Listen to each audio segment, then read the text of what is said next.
ಈಶ್ವರಃ ಗುರುಸ್ಸಾಕ್ಷಾತ್ ಪರಂ ಬ್ರಹ್ಮ ತಸ್ಮೈ ಶ್ರೀ ಗುರವೇ ನಮಃ. ಓಂ ಓಂ ಓಂ. ನಾವು ಹಿಂದಿಂದು ಮಾಡ್ತಾನೆ ಇದ್ದೀವಲ್ಲ ವಿಶುದ್ಧ ವೇದಾಂತ ಪರಿಭಾಷಾ, ಅದನ್ನೇ ಮುಂದುವರಿಸೋಣ. ಏಕೆಂದರೆ ತತ್ವ ವಿಚಾರದಲ್ಲಿ ಎಲ್ಲವೂ ಒಂದೇ. ಇದು ಒಳ್ಳೆಯ ಗ್ರಂಥ. ಪ್ರಸ್ಥಾನತ್ರಯಿ ಭಾಷ್ಯದ ಸಾರ ಇದರಲ್ಲಿದೆ. ಸೊ ವಿಶುದ್ಧ ವೇದಾಂತ ಪರಿಭಾಷೆಯಲ್ಲಿ ನಾವು ತ್ವಂಪದಾರ್ಥ ವಿವೇಕವನ್ನು ಮಾಡ್ತಾಯಿದ್ದೀವಿ. ತ್ವಂಪದಾರ್ಥ ವಿವೇಕದಲ್ಲಿ ತತ್ವಮಸಿ ಎಂಬ ವಾಕ್ಯದಲ್ಲಿ ನೀನು ಬ್ರಹ್ಮ ಎಂದು ಹೇಳಿದ್ದರೆ, ಆ ನೀನು ಯಾರನ್ನು ಮನಸ್ಸಿನಲ್ಲಿ ಇಟ್ಕೊಂಡು ಶಾಸ್ತ್ರ ನನ್ನನ್ನು ಬ್ರಹ್ಮ ಎಂದು ಹೇಳುತ್ತಾ ಇದೆ. ನಾನು ಅಂದರೆ ಯಾವ ನಾನು? ನನ್ನ ಕುರಿತು, ನಾನು ನನ್ನ ಸ್ವರೂಪ ಕುರಿತು ಶಾಸ್ತ್ರವೇ ಸ್ಪಷ್ಟವಾಗಿ ಹೇಳ್ತಾ ಇದೆ. ಅನೇಕ ಕಡೆ ಉಪನಿಷತ್ತಿನಲ್ಲಿ ಹೇಳಿದೆ, ಸೂತ್ರಭಾಷ್ಯದಲ್ಲಿಯೂ ಹೇಳಿದೆ. ಜೀವನ ಸ್ವರೂಪವೇನು ಎಂಬುದು ಜೀವನಿಗೆ ತೋರುವ ಸ್ವರೂಪವೇನು, ಅದನ್ನು ವಿವೇಕ ಮಾಡಿದ್ದರೆ, ವಿವೇಕ ಮಾಡಿದಾಗ ನಿಜವಾದ ಸ್ವರೂಪವೇನು, ಇದು ವ್ಯತ್ಯಾಸ ಗೊತ್ತಾಗಬೇಕು. ಈಗ ನಮಗೆ ನಾನು ಯಾರೆಂಬುದು ತೋರುತ್ತಾ ಇದೋ, ಅದು ವಿವೇಕ ಮಾಡಿದ್ದಾಗ ಈ ತೋರುವ ರೂಪಗಳನ್ನು ಬಿಟ್ಟಿರುವ ನಿಜ ಸ್ವರೂಪ. ಅದರಲ್ಲಿ ಒಂದು ಏನು ಮಾಡಿದ್ದೇವೆ, ಜನ್ಮ ಮರಣ. ಒಂದು ಪಾಯಿಂಟು, ಜನ್ಮ ಮರಣಗಳು ದೇಹಕ್ಕಿವೆ ಹೊರತು ಆತ್ಮಕ್ಕಿಲ್ಲ. ದೇಹಕ್ಕಿರುವಂಥ ಜನ್ಮ ಮರಣಗಳನ್ನು ತನಗಿವೆ ಎಂದು ಇಟ್ಟುಕೊಳ್ಳುವುದರಿಂದ, ಅಂದರೆ ದೇಹವನ್ನೇ ತಾನೆಂಬ ಅಧ್ಯಾರೋಪ ಮಾಡುವುದರಿಂದ, ದೇಹದ ಗುಣಗಳೇ ನನಗಿವೆ, ದೇಹದ ಸ್ಥಿತಿಗತಿಗಳೇ ನನಗೆ ಇವೆ, ದೇಹಕ್ಕೆ ಜನ್ಮ ಇದೆ ಅದರಿಂದ ನನಗೆ ಜನ್ಮ, ದೇಹಕ್ಕೆ ಮರಣ ಇದೆ ಅದರಿಂದ ನಾನು ಪ್ರಾಣ ಬಿಡ್ತೀನಿ, ನನಗೂ ಮರಣವಿದೆ ಎಂದು ಅಂದ್ಕೊಳ್ಳುವುದಕ್ಕೆ ಕಾರಣ, ದೇಹದಲ್ಲಿರುವಂಥ ಜನ್ಮ ಮರಣಗಳು ಅರಿವಿನಲ್ಲಿ ಅಧ್ಯಾರೋಪ ಮಾಡುವುದರಿಂದ ಜನ್ಮ ಮರಣಗಳು ಅನಿಸುತ್ತಾ ಇವೆ ಹೊರತು ನಿಜವಾಗಿಲ್ಲ. ಆತ್ಮ ಅಂದ್ರೇನು? ದೇಹವು ಹುಟ್ಟುವಕ್ಕೆ ಮುಂಚೆ ಇದೆ, ದೇಹ ಬಿಟ್ಟು ಹೋದ ನಂತರ ಇದೆ. ಅಂದರೆ ದೇಹದ ಆಗಮನ ಹೋಗುವಿಕೆ, ಬರುವಿಕೆ ಹೋಗುವಿಕೆಗಳು ದೇಹಕ್ಕೂ ಸೇರಿವೆ ಹೊರತು ತನಗಿಲ್ಲ ಎಂದು ಹೀಗೆ ಮೊದಲೇ ವಿವೇಕ ಆಯಿತು. ಆಗಿದ್ದನ್ನೇ ಸುಮ್ಮನೆ ಹೇಳ್ತಾ ಇದ್ದೀನಿ. ವಿವೇಕ ಮಾಡುವುದರಿಂದ ಜನ್ಮ ಮರಣ ರಹಿತವೂ ಆತ್ಮ ಎಂದು ತ್ವಂಪದಾರ್ಥ ವಿವೇಕದಲ್ಲಿ ಆ ಒಂದನ್ನು ತಿಳ್ಕೊಂಡಿದ್ದೇವೆ ಅಲ್ಲವೇ? ದೇಹವು ದೇಹೇಂದ್ರಿಯ ಉಪಾಧಿಗಳ ರಹಿತ ಎಂಬುದು ನಿಶ್ಚಯವಾಯಿತು. ದೇಹ ಇಂದ್ರಿಯ ಉಪಾಧಿಗಳು ತನಗೆ ಎಂದಿಗೂ ಇಲ್ಲ. ಎಚ್ಚರದಲ್ಲಿರುವ ದೇಹೇಂದ್ರಿಯಗಳು ಕನಸಿನಲ್ಲಿಲ್ಲ, ಸುಷುಪ್ತಿಯಲ್ಲಿ ಯಾವುದೂ ಇಲ್ಲ. ಯಾವುದು ನನ್ನ ಸ್ವರೂಪವೋ ಎಂದಿಗೂ ನನ್ನ ಜೊತೆಗೆ ಇರಬೇಕು, ಎಂದಿಗೂ ನನ್ನಲ್ಲಿರಬೇಕು, ಎಂದಿಗೂ ಏನಿರುತ್ತಾ ಇಲ್ಲ.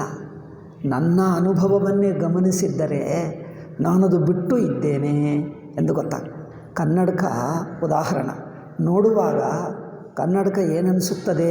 ನಮ್ಮ ಕಣ್ಣಿನಲ್ಲಿ ಅಂತರ್ಭಾಗ ಅನಿಸುತ್ತದೆ. ಕೆಲವೊಮ್ಮೆ ಕನ್ನಡಕ ಬಿಟ್ಟು ನೋಡಿದಾಗ ಕನ್ನಡಕ ಇಲ್ಲದೆ ಕಣ್ಣಿರುತ್ತದೆ. ಕಣ್ಣು ಕನ್ನಡಕಕ್ಕಿಂತ ಸ್ವತಂತ್ರವಾಗಿದೆ, ಕನ್ನಡಕ ಕಣ್ಣಿನಲ್ಲಿ ಏನು ಅವಯವವಲ್ಲ ಎಂದು ಗೊತ್ತಾಗಿಬಿಡ್ತಾರೆ. ಹಾಗೆ ಯಾವುದನ್ನು ನಾವು ಬಿಟ್ಟು ಇರುತ್ತೇವೋ ಅದು ತಾನಲ್ಲ ಎಂದು ಗೊತ್ತಾಗಿಬಿಡ್ತಾರೆ. ಅದು ಆಯಿತು. ಅದಾದ ನಂತರ ಪ್ರಮಾತೃತ್ವ ಎಂಬುದು ಅದು ವಿಸ್ತಾರವಾಗಿ ಚರ್ಚೆ ಮಾಡಿದ್ದೇವೆ 2-3 ಪಾಠಗಳಲ್ಲಿ.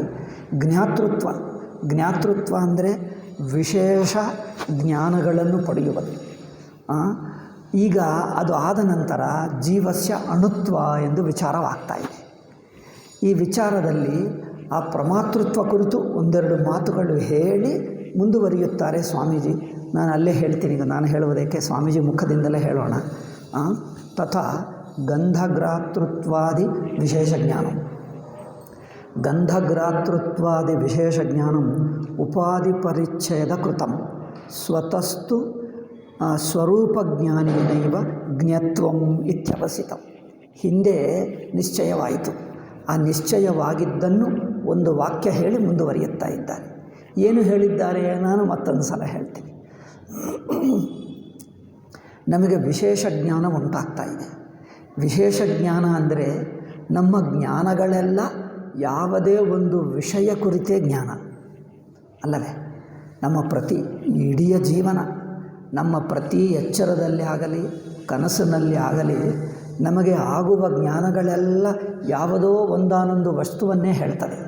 ಯಾವುದೇ ಒಂದು ಪುಸ್ತಕ ತಗೊಂಡು, ಗೋಡೆ, ಬಟ್ಟೆ, ಮನುಷ್ಯ, ಮರ, ಗಿಡಗಳು, ವಸ್ತುಗಳು ಯಾವುದೇ ಆಗಲಿ, ಅಂದರೆ ಪದಾರ್ಥ ಮೇಲೆ ಅಲ್ಲ ದೃಷ್ಟಿ ಜ್ಞಾನ ಮೇಲೆ ಇಡಿ. ನಮಗೆ ಉಂಟಾಗುವ ಜ್ಞಾನ ಅಂದ್ರೇನು? ಜ್ಞಾನವು ಯಾವುದೇ ಒಂದನ್ನು ತಿಳಿಯುವುದನ್ನೇ ಜ್ಞಾನ ಹೇಳ್ತೀವಿ.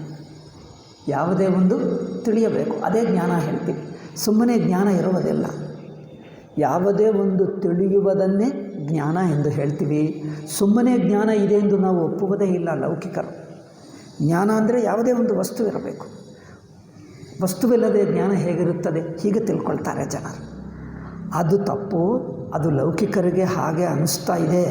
ವಿವೇಕ ಮಾಡಿದ್ದರೆ ಅದು ನಿಜವಲ್ಲ. ನಮಗೆ ಉದಾಹರಣೆಗೆ ನೋಡಿ, ಎಚ್ಚರಣೆ ತಗೊಂಡು, ಎಚ್ಚರದಲ್ಲಿ ನಮಗೆ ಅರಿವಿದೆ ಎಂದು ಹೇಳ್ತೀವಿ. ಎಚ್ಚರದಲ್ಲೇ ಅರಿವಿದೆ. ಕನಸಿನಲ್ಲಿ ಸ್ವಲ್ಪ ಮಟ್ಟಿಗೆ ಇದೆ. ತನಿನಿದ್ದೆಯಲ್ಲಿ ಅರಿವೇ ಇಲ್ಲ ಹೇಳ್ತೀವಿ. ಏಕೆ? ತನಿನಿದ್ದೆಯಲ್ಲಿ ಅರಿವೇ ಇಲ್ಲ ಅಂದರೆ ನಾವು ಅರಿವಂದರೆ ಏನೆಂದು ತಿಳ್ಕೊಂಡಿದ್ದೀವಿ? ಒಂದಾನೊಂದು ಮನಸ್ಸಿನ ವೃತ್ತಿ ಅಂದರೇನು? ಒಂದಾನೊಂದು ವಿಷಯವನ್ನು ತಿಳಿದರೆ ವೃತ್ತಿ. ವಿಷಯವಿಲ್ಲದಿದ್ದರೆ ವೃತ್ತಿಯೇ ಇಲ್ಲ. ವೃತ್ತಿ ಇರುತ್ತದೆ. ವೃತ್ತಿ ಅಂದರೆ ಮನಸ್ಸಿನ ಒಂದು ಸ್ಥಿತಿಗೆ ವೃತ್ತಿ ಹೇಳ್ತೀವಿ. ಮನಸ್ಸು ಯಾವುದೇ ಒಂದು ಸ್ಥಿತಿಯಲ್ಲಿರುತ್ತದೆ. ಆ ಸ್ಥಿತಿ ಯಾವುದೇ ಒಂದು ವಿಷಯವನ್ನು ತಿಳಿಸುತ್ತದೆ. ನೋಡಿ, ಮನಸ್ಸು ಯಾವುದೇ ಒಂದು ಸ್ಥಿತಿಯಲ್ಲಿರುತ್ತದೆ.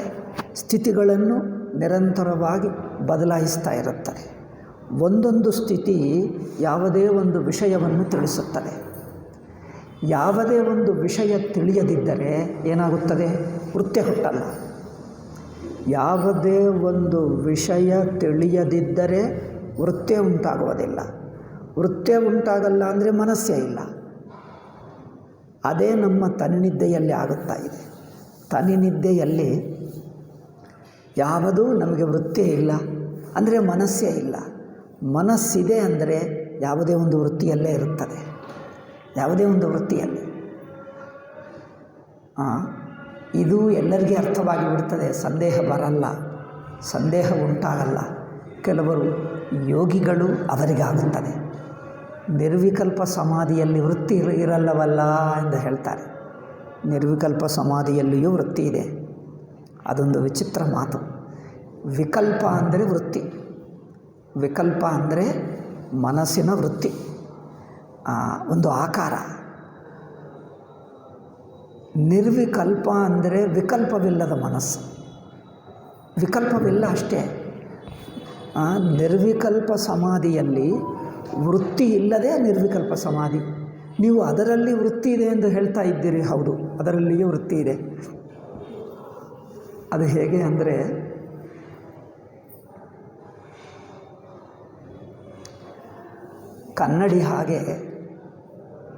ಕನ್ನಡಿ ಹೇಗೆ ಸ್ವಚ್ಛವಾಗಿರುತ್ತದೋ ಹಾಗೆ ಮನಸ್ಸಿನಲ್ಲಿ ಒಂದಾನೊಂದು ವಿಶೇಷ ಆಕಾರವಿಲ್ಲ ಅಷ್ಟೇ.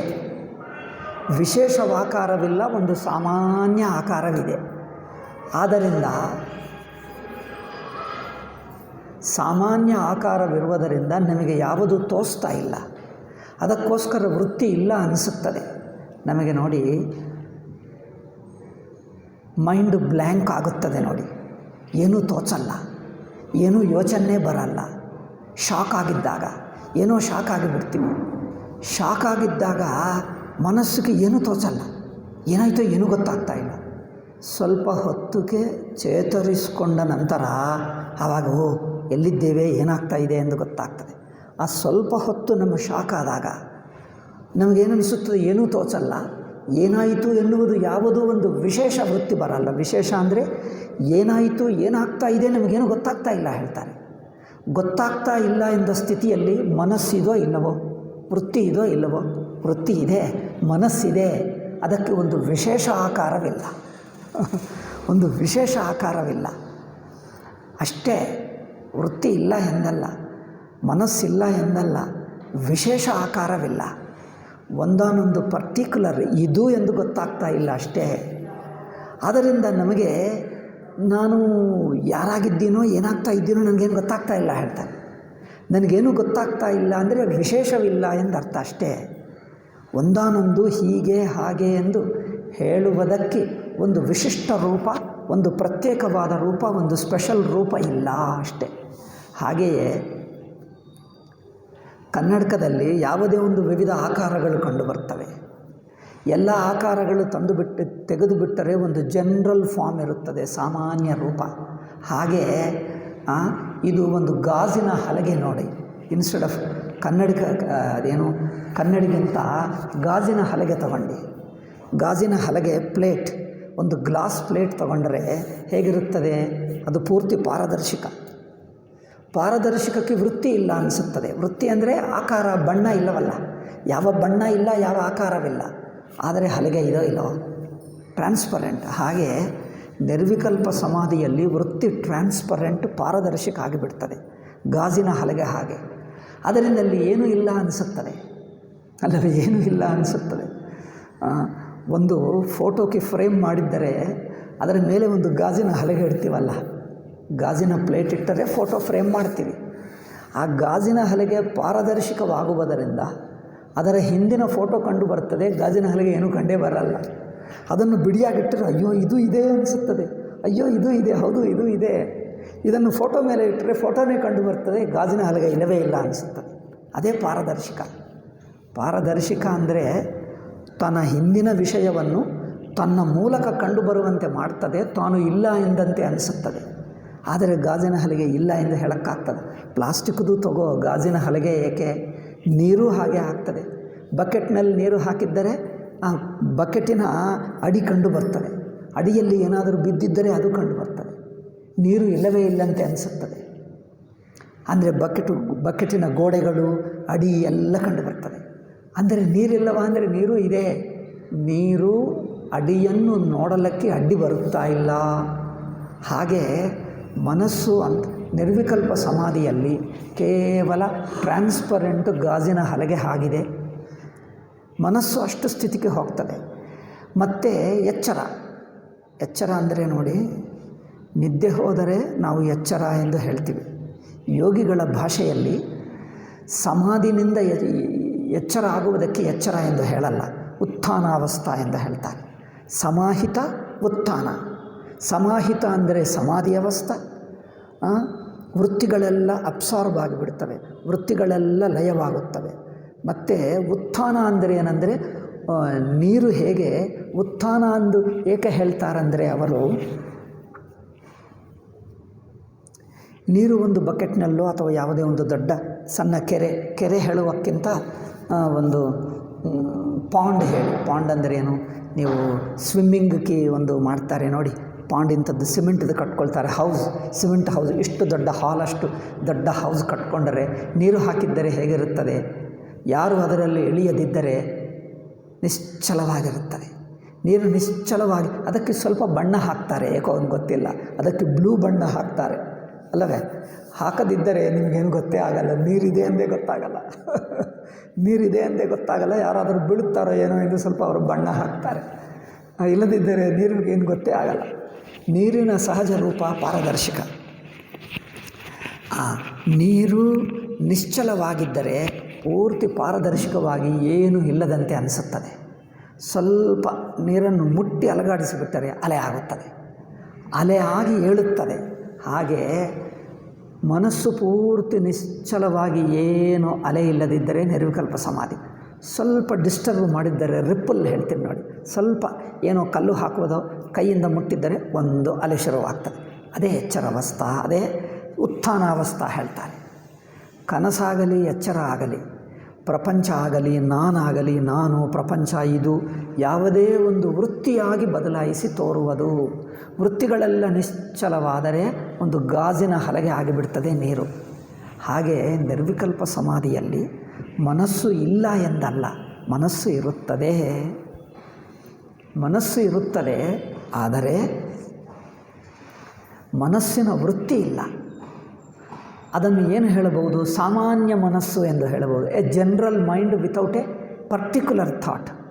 ಒಂದಾನೊಂದು ವಿಶೇಷ ವೃತ್ತಿ ಇಲ್ಲದ ಸಾಮಾನ್ಯ ಮನಸ್ಸು. ಹಾಗೆ ಅದು ಒಂದು ಬಗೆಯಾದ ವೃತ್ತಿ. ಇದನ್ನು ವಿದ್ಯಾರಣ್ಯ ಸ್ವಾಮೀಜಿ ತನ್ನ ಪಂಚದಶಿ ಗ್ರಂಥದಲ್ಲಿ ಮೊದಲನೇ ಅಧ್ಯಾಯದಲ್ಲೇ ಹೇಳ್ತಾರೆ. ನಿರ್ವಿಕಲ್ಪ ಸಮಾಧಿಯಲ್ಲಿಯೂ ವೃತ್ತಿ ಇರುತ್ತದಪ್ಪ ಎಂದವರು ಹೇಳ್ತಾರೆ. ಮತ್ತು ಯೋಗಸೂತ್ರದಲ್ಲಿಯೂ ಹೇಳಿದೆ. ಅವರೇನು ಹೇಳ್ತಾರೆ? ಚಿತ್ತ ವೃತ್ತಿ ನಿರೋಧ.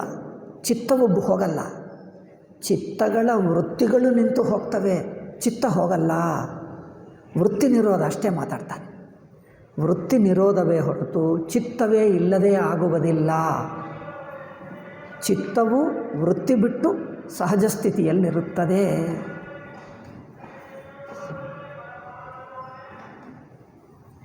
ಸಹಜ ಸ್ಥಿತಿ ಅಂದರೆ ಒಂದು ಪಾರದರ್ಶಕ ಸ್ಥಿತಿಗೆ ಬರುತ್ತದೆ ಅಷ್ಟೇ ಹೊರತು ಅದು ವೃತ್ತಿ ಬಿಡುತ್ತದೆ ಹೊರತು ಮನಸ್ಸೇ ಬಿಡುವುದಿಲ್ಲ. ಅದರಿಂದ ಯೋಗಿಗಳಿಗೆ ವೇದಾಂತಿಗಳಿಗೆ ಇದು ವ್ಯತ್ಯಾಸ. ವೇದಾಂತಿಗಳು ವೃತ್ತಿ ರೂಪವಾಗಲಿ ವೃತ್ತಿ ಇಲ್ಲದಾಗಲಿ ಹೇಗಾದರೂ ಮನಸ್ಸೇ ಇಲ್ಲ, ಮನಸ್ಸೇ ಕಲ್ಪಿತ ಮಿಥ್ಯಾ ಅಧ್ಯಾಸ ಆಗಿಬಿಡ್ತದೆ, ಚೈತನ್ಯ ಮಾತ್ರ ಉಳಿಯುತ್ತದೆ. ಅಂದರೆ ಮನಸ್ಸು ವೃತ್ತಿ ರೂಪವಾಗಲಿ ಅಥವಾ ಸಮಾಧಿ ರೂಪವಾಗಲಿ, ಅಂದರೆ ವೃತ್ತಿ ಇಲ್ಲದ ರೂಪವಾಗಲಿ ಸಮಾಧಿ ರೂಪವಾಗಲಿ, ಮನಸ್ಸೆಂಬುದು ಆತ್ಮದಲ್ಲಿ ಅಧ್ಯಸ್ಥ ಅಂದರೆ ಅರ್ಥವೇನು? ಆತ್ಮನೇ ಮನಸ್ಸಾಗಿ ತೋರ್ತಾ ಇದೆ, ಮನಸ್ಸೆಂಬುದೇ ಇಲ್ಲ. ಹೇಗೆ ಹಗ್ಗ ಹಾವಾಗಿ ತೋರುತ್ತದೋ, ನಂತರ ಹಾವು ಏನು? ಹಾವಂದರೆ ಹಗ್ಗವೇ ಅಷ್ಟೇ ಹೊರತು ಹಾವನ್ನು ಪಕ್ಕಕ್ಕಿಟ್ಟು ಹಗ್ಗ ನೋಡ್ತೀವ? ಹಾವನ್ನು ಪಕ್ಕಕ್ಕಿಟ್ಟು ನೋಡಲ್ಲ. ಹಾವಂದರೆ ಏನೂ ಇಲ್ಲ, ಅದು ಹಗ್ಗವನ್ನೇ ನಾನು ತಪ್ಪಾಗಿ ತಿಳ್ಕೊಂಡೆ, ನಿಜವಾಗಿ ಹಗ್ಗವೇ ಎಂದು ತಿಳ್ಕೊಂಡು ಬಿಡ್ತಾನೆ. ಹಾವೆಂಬುದು ಬಿಡಿಯಾಗಿಲ್ಲ. ಹಾಗೆ ಮನಸ್ಸೆಂಬುದು ಬ್ರಹ್ಮವೇ. ಬ್ರಹ್ಮ ಅಂದರೆ ಸಾಕ್ಷಿ ಚೈತನ್ಯ ಆತ್ಮ, ಸ್ವತಃಸಿದ್ಧವಾದ ಸ್ವಾಭಾವಿಕವಾದ ಸ್ವಸ್ವರೂಪವಾಗಿರುವ ಚೈತನ್ಯವನ್ನೇ ತಪ್ಪಾಗಿ ನೋಡಿದಾಗ ಮನಸ್ಸು ಅನಿಸುತ್ತದೆ. ನಿಜವಾಗಿ ಮನಸ್ಸೆಂಬುದೇನಿಲ್ಲ, ಅದು ಬ್ರಹ್ಮವೇ, ಅದು ತನ್ನ ಆತ್ಮಸ್ವರೂಪವೇ ಎಂದು ತಿಳ್ಕೊಂಡುವುದು ವೇದಾಂತದಲ್ಲಿ. ಅವರು ಮನಸ್ಸನ್ನು ಆತ್ಮಸ್ವರೂಪವೇ ಎಂದು ತಿಳ್ಕೊಳ್ಳಲ್ಲ. ಯೋಗಿಗಳಿಗೆ ವೇದಾಂತಿಗಳಿಗೆ ಈ ಸೂಕ್ಷ್ಮ ವ್ಯತ್ಯಾಸ.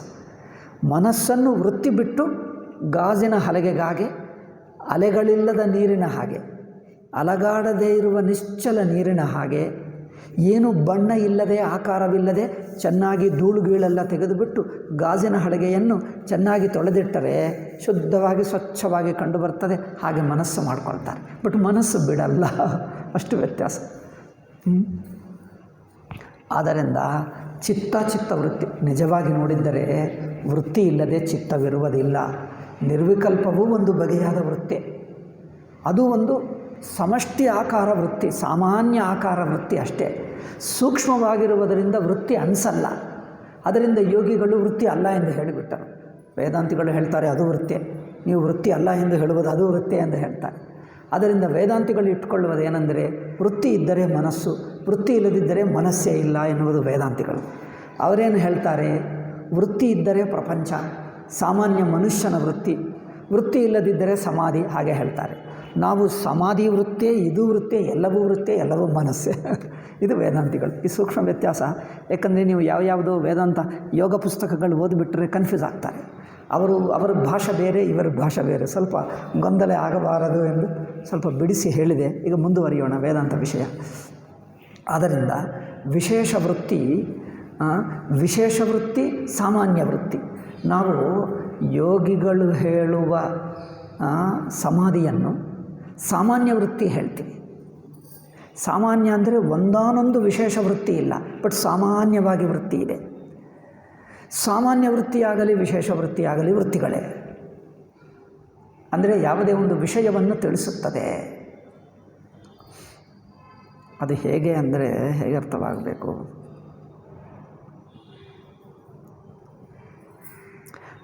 ಲೌಕಿಕ ಉದಾಹರಣೆ ಹೇಳ್ತೀನಿ. ನಾವು ಇನ್ನೊಂದನ್ನು ಯೋಚನೆ ಮಾಡಿದ್ದರೆ ಇನ್ನೊಂದು, ನನ್ನನ್ನು ಬಿಟ್ಟು ಇನ್ನೊಂದು, ಇದು ಗೋಡೆ, ಇದು ಪುಸ್ತಕ, ಇದು ಮನುಷ್ಯ, ಇದು ಮರ, ಯಾವುದೇ ಒಂದು ವೃತ್ತಿ ಗೊತ್ತಾಗ್ತದೆ. ಮಿಕ್ಕದು ಯಾವುದು ಯೋಚನೆ ಮಾಡಬೇಡ, ನಿನ್ನನ್ನೇ ನೀವು ಯೋಚನೆ ಮಾಡು. ನಾನು ನಾನು ನಾನೇ ನಾನು ಏನನ್ನಿಸುತ್ತದೆ ಅಲ್ಲಿ? ಅಂದರೆ ಮಿಕ್ಕ ವಿಷಯಗಳನ್ನು ತಿಳಿಯುವಾಗ ನಾನು ಜ್ಞಾತ ಪ್ರಪಂಚ ಜ್ಞೇಯ. ನಾನು ಜ್ಞಾತೃವಾಗ್ತೀನಿ, ವಿಷಯವು ಜ್ಞೇಯವಾಗುತ್ತದೆ. ಜ್ಞಾತೃಜ್ಞೇಯ ಸಂಬಂಧದಿಂದ ವಿಷಯವು ಗೊತ್ತಾಗ್ತದೆ. ಮಿಕ್ಕ ಅನುಭವಗಳಲ್ಲಿ ನಾನೇ ನಾನು ಎಂದು ತಿಳ್ಕೊಂಡಾಗ ನಾನೇ ಜ್ಞಾತೃ, ನಾನೇ ಜ್ಞೇಯ ಏನಾಗುತ್ತದೆ? ನಾನೇ ಜ್ಞಾತೃ, ನಾನೇ ಜ್ಞೇಯ ಅಂದರೆ ವೃತ್ತಿ ಒಂದೇ ಆಗಿಬಿಟ್ಟು ಸಾಮಾನ್ಯ ಅನಿಸುತ್ತದೆ. ಅಲ್ಲಿ ಎರಡಿಲ್ಲ ಎಂದು ಅನಿಸುತ್ತದೆ. ಜ್ಞಾತೃ ಜ್ಞೇಯ ಎರಡಿಲ್ಲ ಅನಿಸುತ್ತದೆ, ಸಾಮಾನ್ಯ ವೃತ್ತಿ ಆಗುತ್ತದೆ. ಆ ವೃತ್ತಿಯಲ್ಲಿ ಏನೋ ತಿಳಿಯುತ್ತದೆ ಎಂದೇ ಅನಿಸಲ್ಲ. ಇನ್ನೊಂದು ಉದಾಹರಣೆ ಹೇಳಿದ್ದೀನಿ. ಒಂದು ಶಾಕ್ ಹಾಗಿದ್ದಾಗ ಏನಾಗ್ತಾ ಇದೆಯೋ ಅಂತ ಗೊತ್ತಾಗಲ್ಲ. ನಾನು ಎಲ್ಲಿದ್ದೇನೆ, ಶಾಕು ಯಾವಾಗ ಆಗುತ್ತದೆ ಅಂದರೆ ಏನಾದರೂ ಆಕ್ಸಿಡೆಂಟ್ ಆಗುತ್ತದೆ ನೋಡಿ. ಆಕ್ಸಿಡೆಂಟ್ ಆಗಿರುವವರೆಗೆ ಗೊತ್ತಾಗ್ತದೆ, ಆಗದಿರುವವರೆಗೆ ಗೊತ್ತಾಗಲ್ಲ. ಆಕ್ಸಿಡೆಂಟ್ ಆಗಿದ್ದರೆ ಎಲ್ಲೋ ಬಿದ್ದು ಬಿಡ್ತೀವಿ, ಏನಾಗ್ತಾಯಿದೆ ಗೊತ್ತಾಗಲ್ಲ. ನಾನು ಎಲ್ಲಿದ್ದೇನೆ ಏನಾಗ್ತದೆ ಏನೂ ಗೊತ್ತಾಗಲ್ಲ. ಒಂದು ಬಗೆಯಾದ ಮೂರ್ಛ ಹಾಗೆ ಬಂದುಬಿಡ್ತದೆ. ನಂತರ ಸ್ವಲ್ಪ ಹೊತ್ತಿಗೆ ಹಿಂದಿಂದೆಲ್ಲ ನೆನಪಾಗ್ತದೆ. ಮಧ್ಯದಲ್ಲಿ ಏನೋ ಆಯಿತು, ಬ್ಲ್ಯಾಂಕ್ ಇತ್ತು, ಏನೋ ಗೊತ್ತೇ ಆಗಲಿಲ್ಲ ಅನಿಸುತ್ತದೆ ಅಲ್ಲವೇ? ಹಾಗೆ ಮನಸ್ಸಿದ್ದರೂ ಏನೂ ಗೊತ್ತಾಗ್ತಾ ಇಲ್ಲ, ಅದು ಇದು ಎಂದು ಸ್ಪಷ್ಟವಾದ ವೃತ್ತಿ ಇಲ್ಲ, ಅದರಿಂದ ವೃತ್ತಿ ಇಲ್ಲ ಅನಿಸುತ್ತದೆ. ಆದರೆ ಅದು ಒಂದು ಬಗೆಯಾದ ವೃತ್ತೇ. ಏಕೆ ಅಂದರೆ ತಿಳಿಯುವವನು ತಿಳಿಯಲ್ಪಡುವುದು ಒಂದೇ ವೃತ್ತಿ ಆಗಿಬಿಟ್ಟಿತು. ಆದರೆ ಸೂಕ್ಷ್ಮ ಭೇದ ಇರುತ್ತದೆ. ತಿಳಿಯುವವನು ತಿಳಿಯಲ್ಪಡುವುದು ಜ್ಞಾತೃಜ್ಞೇಯ ಎಂದು ಸೂಕ್ಷ್ಮ ಭೇದ ಇರುತ್ತದೆ. ಸೂಕ್ಷ್ಮ ಭೇದ ಇರುತ್ತದೆ. ಉಪಾಸನಾ ಶಾಸ್ತ್ರದಲ್ಲಿ ಹಾಗೆ ಇರುತ್ತದೆ. ಅಥವಾ ಯೋಗದಲ್ಲಿಯೂ ವೃತ್ತಿ ಸೂಕ್ಷ್ಮವಾಗುತ್ತದೆ, ಅದರಿಂದ ಅವರು ಇಲ್ಲ ಎಂದು ಹೇಳಿಬಿಡ್ತಾರೆ. ಆದರೆ ಸೂಕ್ಷ್ಮ ವ್ಯತ್ಯಾಸ ಇರುತ್ತದೆ. ಓಕೆ, ಅದು ಬಿಡಿ, ಅದಕ್ಕೆ ಹೋಗಿಬಿಟ್ರೆ ಅದು ಯೋಗಸೂತ್ರ ಬೇರೆ ಅಧ್ಯಯನ ಮಾಡಬೇಕು. ಅದರಲ್ಲಿ ಈ ಸೂಕ್ಷ್ಮ ವ್ಯತ್ಯಾಸಗಳು ಗೊತ್ತಾಗ್ತವೆ. ಈಗ ಬೇಡ, ನಾವು ಅದಕ್ಕೆ ಹೋಗಬೇಡ, ಇಷ್ಟೇ ಹೇಳೋಣ. ಸಾಮಾನ್ಯವಾಗಿ ತಗೊಳ್ತೀವಿ, ಪ್ರಪಂಚವೆಲ್ಲ ತಿಳಿಯುವಾಗ ಜ್ಞಾತೃ ಜ್ಞೇಯ ರೂಪವಾಗಿ ತಿಳ್ಕೊಳ್ತೀವಿ. ಸ್ವತಃ ಅಂದರೆ ಜ್ಞಾನವು ಯಾವುದೇ ಒಂದು ವಿಷಯವನ್ನು ತಿಳಿಯುವಾಗ ಅದು ಒಂದಾನೊಂದು ವಿಷಯ ರೂಪವಾಗಿ ತೋರುತ್ತದೆ. ಜ್ಞಾನವು ಕೇವಲ ಜ್ಞಾನವಾಗಿ ತೋರಲ್ಲ, ಆಯಾ ವಿಷಯದ ಜ್ಞಾನ.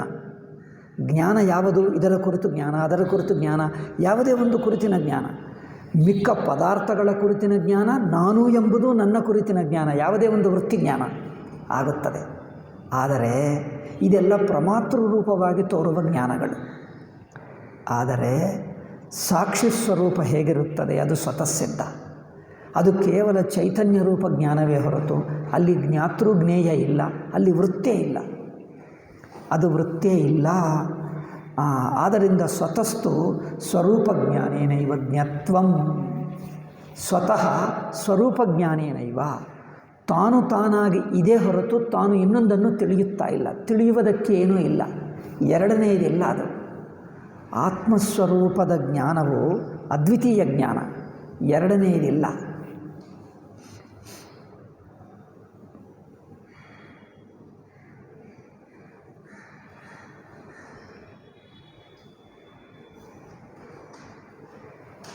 ಎರಡನೆಯದು ಇಲ್ಲ ಅಂದರೆ ಖಾಲಿ ಇರುತ್ತದೆ ನೋಡಿ, ಬ್ಲ್ಯಾಂಕಿನ ಕುರಿತು ವೃತ್ತೆ, ಏನು ಇಲ್ಲ, ಖಾಳಿ ಎನ್ನುವುದು ವೃತ್ತೆ. ಆ ಖಾಳಿಗೆ ವೃತ್ತಿಗೆ ವ್ಯತ್ಯಾಸ ಗೊತ್ತಾಗೋದು ಕಷ್ಟ, ಸೂಕ್ಷ್ಮವಾಗಿರುತ್ತದೆ. ನೀವು ಖಾಳಿಯನ್ನು, ಶೂನ್ಯವನ್ನು ಯೋಚನೆ ಮಾಡಿ. ಶೂನ್ಯವನ್ನು ಯೋಚನೆ ಮಾಡಿದ್ದರೆ ಶೂನ್ಯ ಕುರಿತು ವೃತ್ತಿ ಶೂನ್ಯವಾಗಲ್ಲ ನೋಡಿ. ಶೂನ್ಯ ಕುರಿತಿನ ವೃತ್ತಿ ಶೂನ್ಯ ಒಂದೇ ಆದಂತೆ ಆಗಿಬಿಡ್ತದೆ, ವ್ಯತ್ಯಾಸವೇ ಇಲ್ಲ ಅಂತ ಅನಿಸುತ್ತದೆ.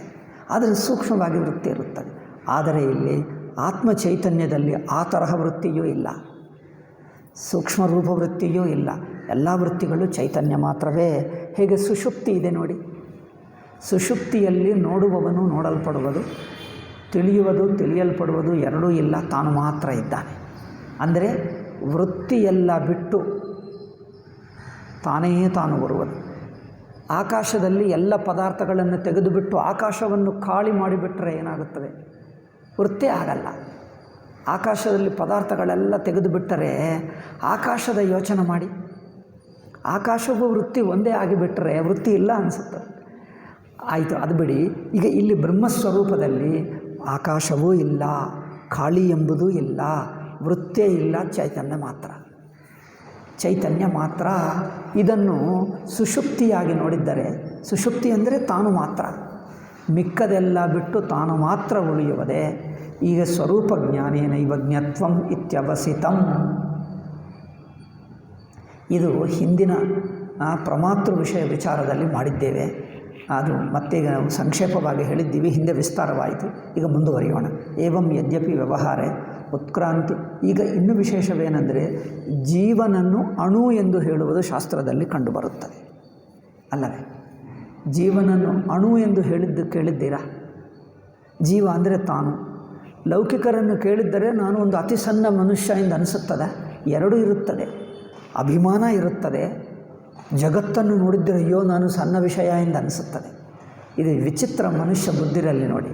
ನಾನೇ ಎಲ್ಲಕ್ಕಿಂತ ಹೆಚ್ಚಿನವನು, ಜಗತ್ತೆಲ್ಲ ನನ್ನ ಮಾತೆ ಕೇಳಬೇಕು ಎಂದು ಒಂದು ಪಕ್ಕ ಅಭಿಮಾನ ಇರುತ್ತದೆ. ಇನ್ನೊಂದು ಪಕ್ಕ ಜಗತ್ತನ್ನು ನೋಡಿದರೆ ಹೆದರಿಕೆ ಬರುತ್ತದೆ. ಅಭಿಮಾನ ಒಂದು ಪಕ್ಕ, ಹೆದರಿಕೆ ಇನ್ನೊಂದು ಪಕ್ಕ, ಅಹಂಕಾರ ಇನ್ನೊಂದು ಪಕ್ಕ. ತಾನು ಏನದು ಹ್ಯುಮಿಲಿಯೇಷನ್ ಅಂದರೆ ತಾನು ನರಳಿ ಹೋಗುವುದರಿಂದ ಅಯ್ಯೋ ನನ್ನಿಂದ ಏನಾಗಲ್ಲ, ಇಷ್ಟು ದೊಡ್ಡ ಪ್ರಪಂಚ, ಇದೆಲ್ಲ ನಾನು ಏನು ಮಾಡೋಕ್ಕಾಗ್ತದೆ ಎಂದು ನಿರಾಶ ಇನ್ನೊಂದು ಪಕ್ಕ, ಅಹಂಕಾರ ಇನ್ನೊಂದು ಪಕ್ಕ, ನಿರಾಶ ಇನ್ನೊಂದು ಪಕ್ಕ. ನಿರಾಶದಲ್ಲಿ ಏನು ತೋರ್ತಾ ಇದೆ? ಅಯ್ಯೋ ನಾನು ಸಣ್ಣವನು ಅನಿಸುತ್ತಾ ಇದೆಯಾ?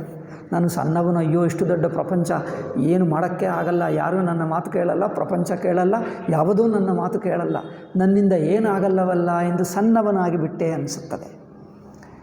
ಈಗ ಅಭಿಮಾನ ನೋಡಿಕೊಂಡವರಿಗೆ ತಾನೇ ಹೆಚ್ಚು ಅನಿಸುತ್ತದೆ. ಅಂದರೆ ಅಲ್ಲಿ ವಿಚಿತ್ರ ಏನಂದರೆ ಸಣ್ಣವನ್ನೇ ಹೆಚ್ಚಿನದು ಎಂದು ನೋಡ್ಕೊಳ್ತಾ ಇದ್ದಾನೆ. ಅದು ತಪ್ಪು. ಸಣ್ಣ ತಾನಾಗಿದ್ದು ಸಣ್ಣವನೇ, ಆ ಸಣ್ಣವನನ್ನೇ ನಾನೇ ದೊಡ್ಡವನು ಎಂದು ಹೇಳ್ಕೊಡ್ತಾನೆ. ಇದು ವಿಚಿತ್ರ ನೋಡಿ.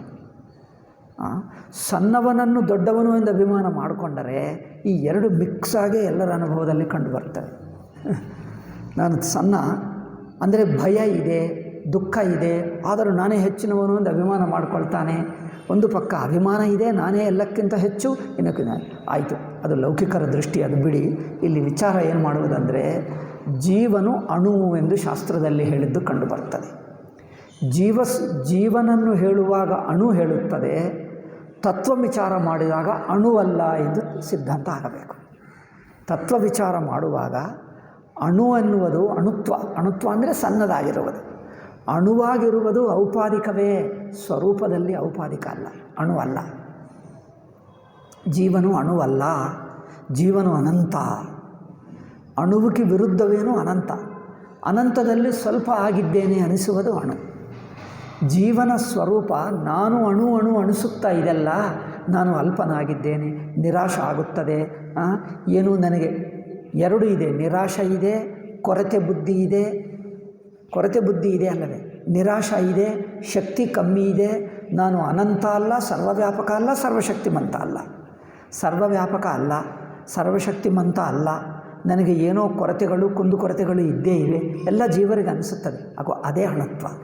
ನಾನು ಸ್ವಲ್ಪನಾಗಿದ್ದೇನೆ, ಅಲ್ಪನಾಗಿದ್ದೇನೆ. ಇದು ಜೀವಭಾವ ಇರುವವರೆಗೂ ಈ ಅಲ್ಪಬುದ್ಧಿ ಇರುತ್ತದೆ. ಏಕೆಂದರೆ ಜೀವಭಾವವೇ ಅಲ್ಪಬುದ್ಧಿ, ಅಲ್ಪಬುದ್ಧಿ ಜೀವಭಾವ. ಜೀವಭಾವ ಬಿಟ್ಟರೆ ಅಲ್ಪಬುದ್ಧಿ ಇಲ್ಲ, ಅಲ್ಪಬುದ್ಧಿ ಬಿಟ್ಟರೆ ಜೀವಭಾವವೂ ಇಲ್ಲ. ಸುಷುಪ್ತಿಯಲ್ಲಿ ಯಾವ ಭಾವ ಇದೆ? ಅಲ್ಪಭಾವವಿಲ್ಲವೇ ಇಲ್ಲ. ನಾನು ಹೇಗಿದ್ದೇನೆ ಅಂದರೆ ಅಯ್ಯೋ ನಾನು ನನ್ನ ಕುರಿತು ಹೇಳೋಕ್ಕೆ ಆಗಲ್ಲ, ಹೇಳೋಕ್ಕೆ ಆಗದಷ್ಟಿದ್ದೇನೆ ಅಂದರೆ ಹೇಳುವುದೆಲ್ಲ ಅಲ್ಪವೇ. ನಾನು ಯಾವುದೂ ಅಲ್ಪವಲ್ಲ, ಅನಂತವಾಗಿ ಅಖಂಡವಾಗಿ ಪರಿಪೂರ್ಣವಾಗಿದ್ದೇನೆ ಸುಷುಪ್ತಿಯಲ್ಲಿ. ಆಯಿತು. ಆದ್ದರಿಂದ ಜೀವನು ಅಲ್ಪ ಎಂದು ಅನಿಸುವುದಕ್ಕೆ ಒಂದು ಕಾರಣ, ಇಲ್ಲಿ 2-3 ಕಾರಣಗಳು ಹೇಳಿ, ಈ ಕಾರಣಗಳೆಲ್ಲ ಅಜ್ಞಾನದಿಂದಲೇ, ಔಪಾಧಿಕದಿಂದಲೇ ನಿಜವಲ್ಲ ಎಂದು ಕೊನೆಗೂ ತೀರ್ಮಾನ ಮಾಡ್ತಾರೆ. ಮೊದಲು ಜೀವ ಅಣುವಾಗಿ ಅನಿಸುವುದಕ್ಕೆ ಕಾರಣಗಳೇನು, ಏನು ನೋಡಿಕೊಂಡು ನಮ್ಮನ್ನು ಅಲ್ಪ ಅನಿಸುತ್ತಾ ಇದೆ ಮೊದಲು ತೀರ್ಮಾನ ಮಾಡ್ತಾರೆ. ಈ ಕಾರಣಗಳಿಂದ ನನಗೆ ಅಲ್ಪ, ನಾನು ಜೀವ, ನಾನು ಅಣು ಎಂದು ಅನಿಸುತ್ತಾ ಇದೆ ಎಂದು ತೀರ್ಮಾನ ಮಾಡಿ ಅವುಗಳೆಲ್ಲ ಕೇವಲ ಅಜ್ಞಾನದಿಂದಲೇ, ನಿಜ ಸ್ವರೂಪದಲ್ಲಿ ಅವುಗಳಿಲ್ಲ ಎಂದು ಸಿದ್ಧಾಂತ. ಮೊದಲು ಪೂರ್ವಪಕ್ಷ ಹೇಳಿದಂತೆ ಉತ್ಕ್ರಾಂತಿ ಗತ್ಯಾಗತೀನಾಂ ಶ್ರವಣಾತ್, ನಾನು ಅಣುವೆ ಎಂದು ಪೂರ್ವಪಕ್ಷ ಹೇಳ್ತಾನೆ. ಜೀವನು ಅಣುವೆ, ಜೀವನ ನಿಜಸ್ವರೂಪವೇ ಅಣುವು ಅಂದರೆ ಸಣ್ಣವನು, ಜೀವನ ನಿಜಸ್ವರೂಪವೇ ಸಣ್ಣವನು ಎಂದು ಹೇಳ್ತಾನೆ.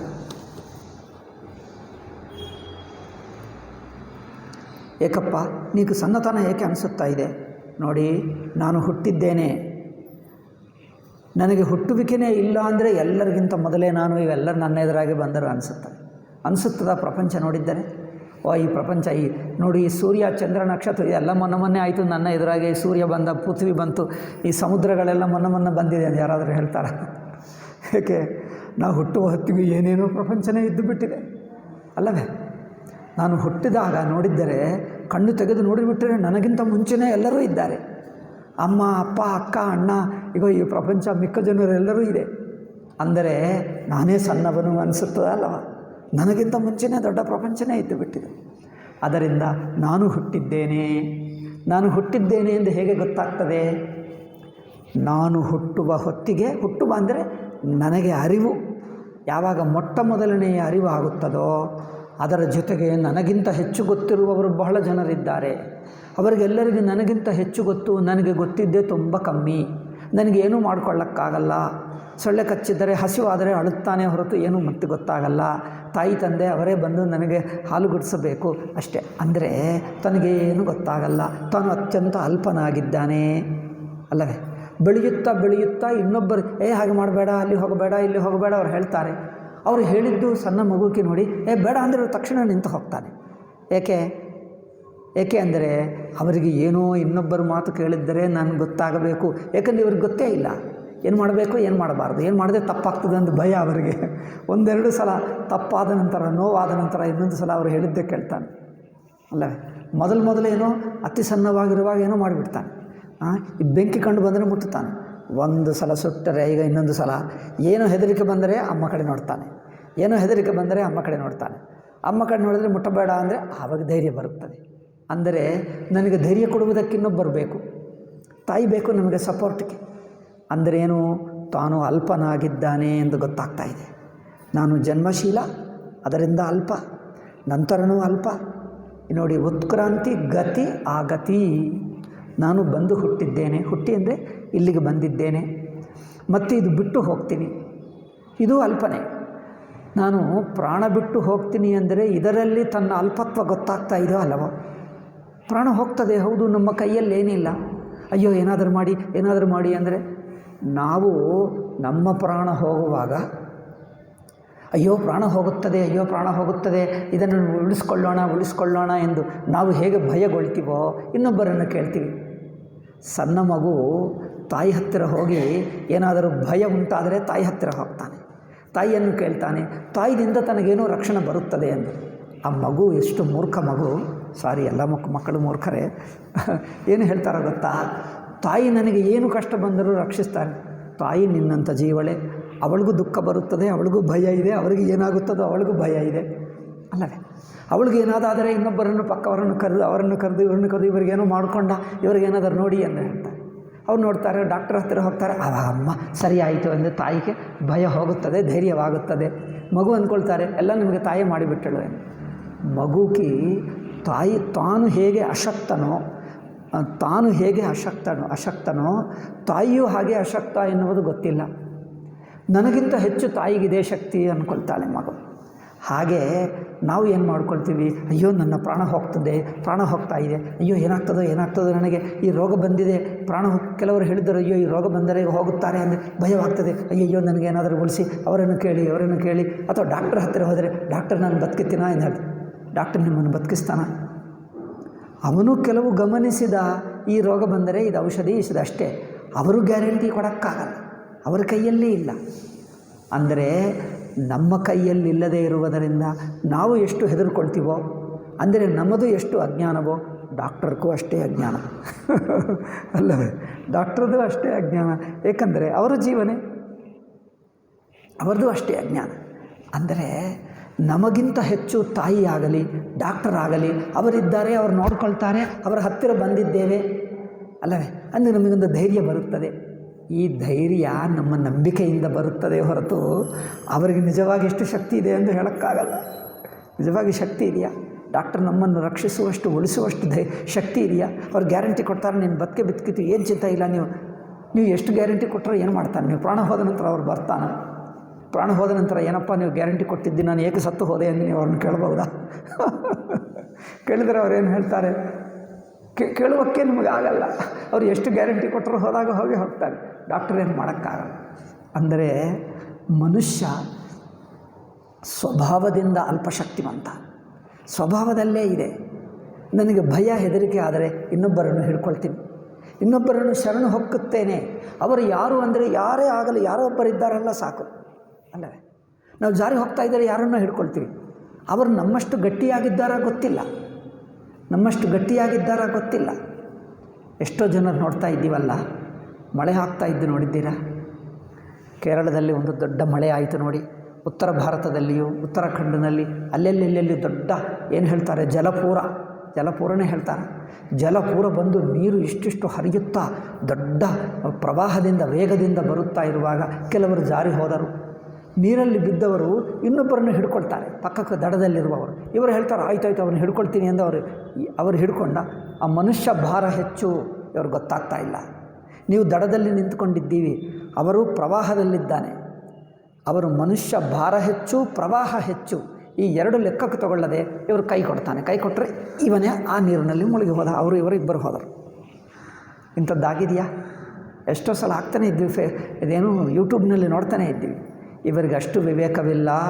ಅವರು ಪ್ರವಾಹ ನೋಡ್ಕೋ, ಅವರು ಪ್ರವಾಹ ಬಲದಲ್ಲಿದ್ದಾರೆ, ನಿಮ್ಮ ಶಕ್ತಿ ಸಾಕ. ಅದು ಒಂದು ಕಾಲ್ನಲ್ಲಿ ನಿಂತ್ಕೊಂಡು ಹೀಗೆ ಬಗ್ಗಿದ್ದರೆ ಇನ್ನೂ ಹೋಗೇ ಬಿಡ್ತೀವಿ. ನಿಮಗೆ ಇನ್ನೊಂದು ಸಪೋರ್ಟ್ ಇದ್ದರೆ ಆಗುತ್ತದೆ ಹೊರತು ಸುಮ್ಮನೆ ಬಗ್ಗಿದ್ದರೆ ವ್ಯಕ್ತಿ ಹೋಗೇ ಬಿಡ್ತಾನೆ. ಆದರೆ ಆ ವ್ಯಕ್ತಿಗೆ ಅನಿಸುತ್ತದೆ, ಅಯ್ಯೋ ನಮಗೆ ಇವನು ದಡದಲ್ಲಿದ್ದಾನಲ್ಲ, ನನ್ನನ್ನು ರಕ್ಷಿಸ್ತಾನೆ ಅಂದ್ಕೊಳ್ತಾನೆ. ದಡದಲ್ಲಿರುವವನು ಇವ್ರಿಗಿಂತ ಶಕ್ತಿ ಹೆಚ್ಚಿದೆಯಾ? ಏನೂ ಗೊತ್ತಿಲ್ಲ. ನಾವು ಏನೂ ಸಿಗದಿದ್ದರೆ ಹುಲ್ಲು ಕಡ್ಡಿ ಆದರೆ ಹಿಡ್ಕೊಳ್ತೀವಿ ಅಲ್ಲವೇ? మరి ಹುಲ್ಲು ನಮಗಿಂತ ಗಟ್ಟಿ ಅಂದರೆ ಗೊತ್ತಿಲ್ಲ, ಏನೋ ಇರಬಹುದು. ಅಂದರೆ ಮನುಷ್ಯನಿಗೆ ಇನ್ನೊಬ್ಬ ಸಪೋರ್ಟ್ ಬೇಕಾಗಿರುವುದರಿಂದ ಯಾವುದು ಸಿಕ್ಕಿದ್ದರೆ ಅವನ್ನು ಹಿಡ್ಕೊಳ್ತೀವಿ. ಅದು ಗಟ್ಟಿ ಅಲ್ಲವೋ ನಮಗೆ ಗೊತ್ತಿಲ್ಲ. ಕೆಲವೊಮ್ಮೆ ಸಣ್ಣ ಹುಲ್ಲು ಕಟ್ಟಿ ಅಥವಾ ಏನದು ಒಂದು ಕೊಂಬೆ ಇರುತ್ತದೆ ನೋಡಿ, ಮರದ ಕೊಂಬೆ, ಅಯ್ಯೋ ಕೊಂಬೆ ಹಿಡ್ಕೊಂಡು ಬಿಡ್ತೀವಿ. ಅಬ್ಬಾ ಈಗ ನಾನು ಬದುಕಿ ಹೋದೆ ಕೊಂಬೆ ಹಿಡ್ಕೊಂಡಿದ್ದೀನಲ್ಲ ಆ ಕೊಂಬೆನೂ ಸಣ್ಣದಾಗಿದೆ, ಅದು ಮುರಿದು ಹೋಯಿತು, ಮತ್ತು ನೀರಿನಲ್ಲಿ ಬಿದ್ದ. ಏನು ಮಾಡ್ತೀವಿ? ಕೊಂಬೆಯನ್ನು ಏನನ್ನುಕೊಂಡ, ಅಮ್ಮೋ ನನಗಿಂತ ಗಟ್ಟಿಯಾಗಿದೆ, ಕೊಂಬೆ ನನ್ನನ್ನು ಹಿಡ್ಕೊಳ್ತದೆ. ಕೊಂಬೆ ಹಿಡ್ಕೊಳ್ಳೋಕ್ಕಾಗಲಿಲ್ಲ. ಅಂದರೆ ನಾವು ಅಲ್ಪವಾಗಿರುವುದರಿಂದ ಇನ್ನೊಂದು ಯಾವ ವಸ್ತುವನ್ನೇ ಆಗಲಿ ನಮಗಿಂತ ಹೆಚ್ಚು ಅಂದ್ಕೊಂಡೇ ಹಿಡ್ಕೊಳ್ತೀವಿ ನಾವು. ಇದು ನಮ್ಮ ಅನುಭವ. ನಮ್ಮ ಅನುಭವದಿಂದ ಏನು ಗೊತ್ತಾಗ್ತಾ ಇದೆ? ಜೀವ ಅಲ್ಪ ಅಷ್ಟೇ. ಅಲ್ಪ. ನೀವು ಇನ್ನೊಬ್ಬರನ್ನು ನಂಬಬಹುದು. ಸಣ್ಣ ಮಗುವಿನ, ಎಲ್ಲರೂ ಸಣ್ಣ ಮಕ್ಕಳೇ. ಸಣ್ಣ ಮಗು ತಾಯಿಯನ್ನು ಹಿಡ್ಕೊಂಡರೆ ನಾವು ಈ ತಾಯಿಯನ್ನು ಹಿಡ್ಕೊಳ್ತೀವಿ ಅಲ್ಲ. ಡಾಕ್ಟರು ನಮ್ಮ ತಾಯೇ, ಡಾಕ್ಟರನ್ನು ಹಿಡ್ಕೊಳ್ತೀವಿ. ನಮಗಿಂತ ಹೆಚ್ಚಿನ ವಯಸ್ಸಿನಲ್ಲಿ ಹಿಡ್ಕೊಳ್ತೀವಿ. ನಮ್ಮ ಸಮಾನ ವಯಸ್ಸರಾದರೂ ಅವರ ದಡ ಮೇಲೆ ಇರುವುದರಿಂದ ಅವರ ತಾಯಿ, ಅವರು ಗಟ್ಟಿಯಾಗಿದ್ದಾನಲ್ಲ, ನನ್ನನ್ನು ರಕ್ಷಿಸ್ತಾನೆ ಅಂದ್ಕೊಳ್ತಾನೆ. ಅವರು ಹಿಡ್ಕೊಂಡ್ರೆ ಅವರು ಬಿದ್ದ. ಏಕೆಂದರೆ ಇವರು ಜಾರಿ ಹೋಗ್ತಾನೆ, ಅವನು ಗಟ್ಟಿಯಾಗಿ ಹಿಡ್ಕೊಳ್ತಾನೆ. ಏಕೆ? ಅವರು ದಡ ಮೇಲೆ ಇದ್ದಾನಲ್ಲ, ನೀರಿನ ವೇಗ ನಮ್ಮನ್ನು ತಳ್ಳುತ್ತಾ ಇದೆ. ಇವರ ಭಯದಿಂದ ಅವರನ್ನು ಗಟ್ಟಿಯಾಗಿ ಹಿಡ್ಕೊಳ್ತಾನೆ.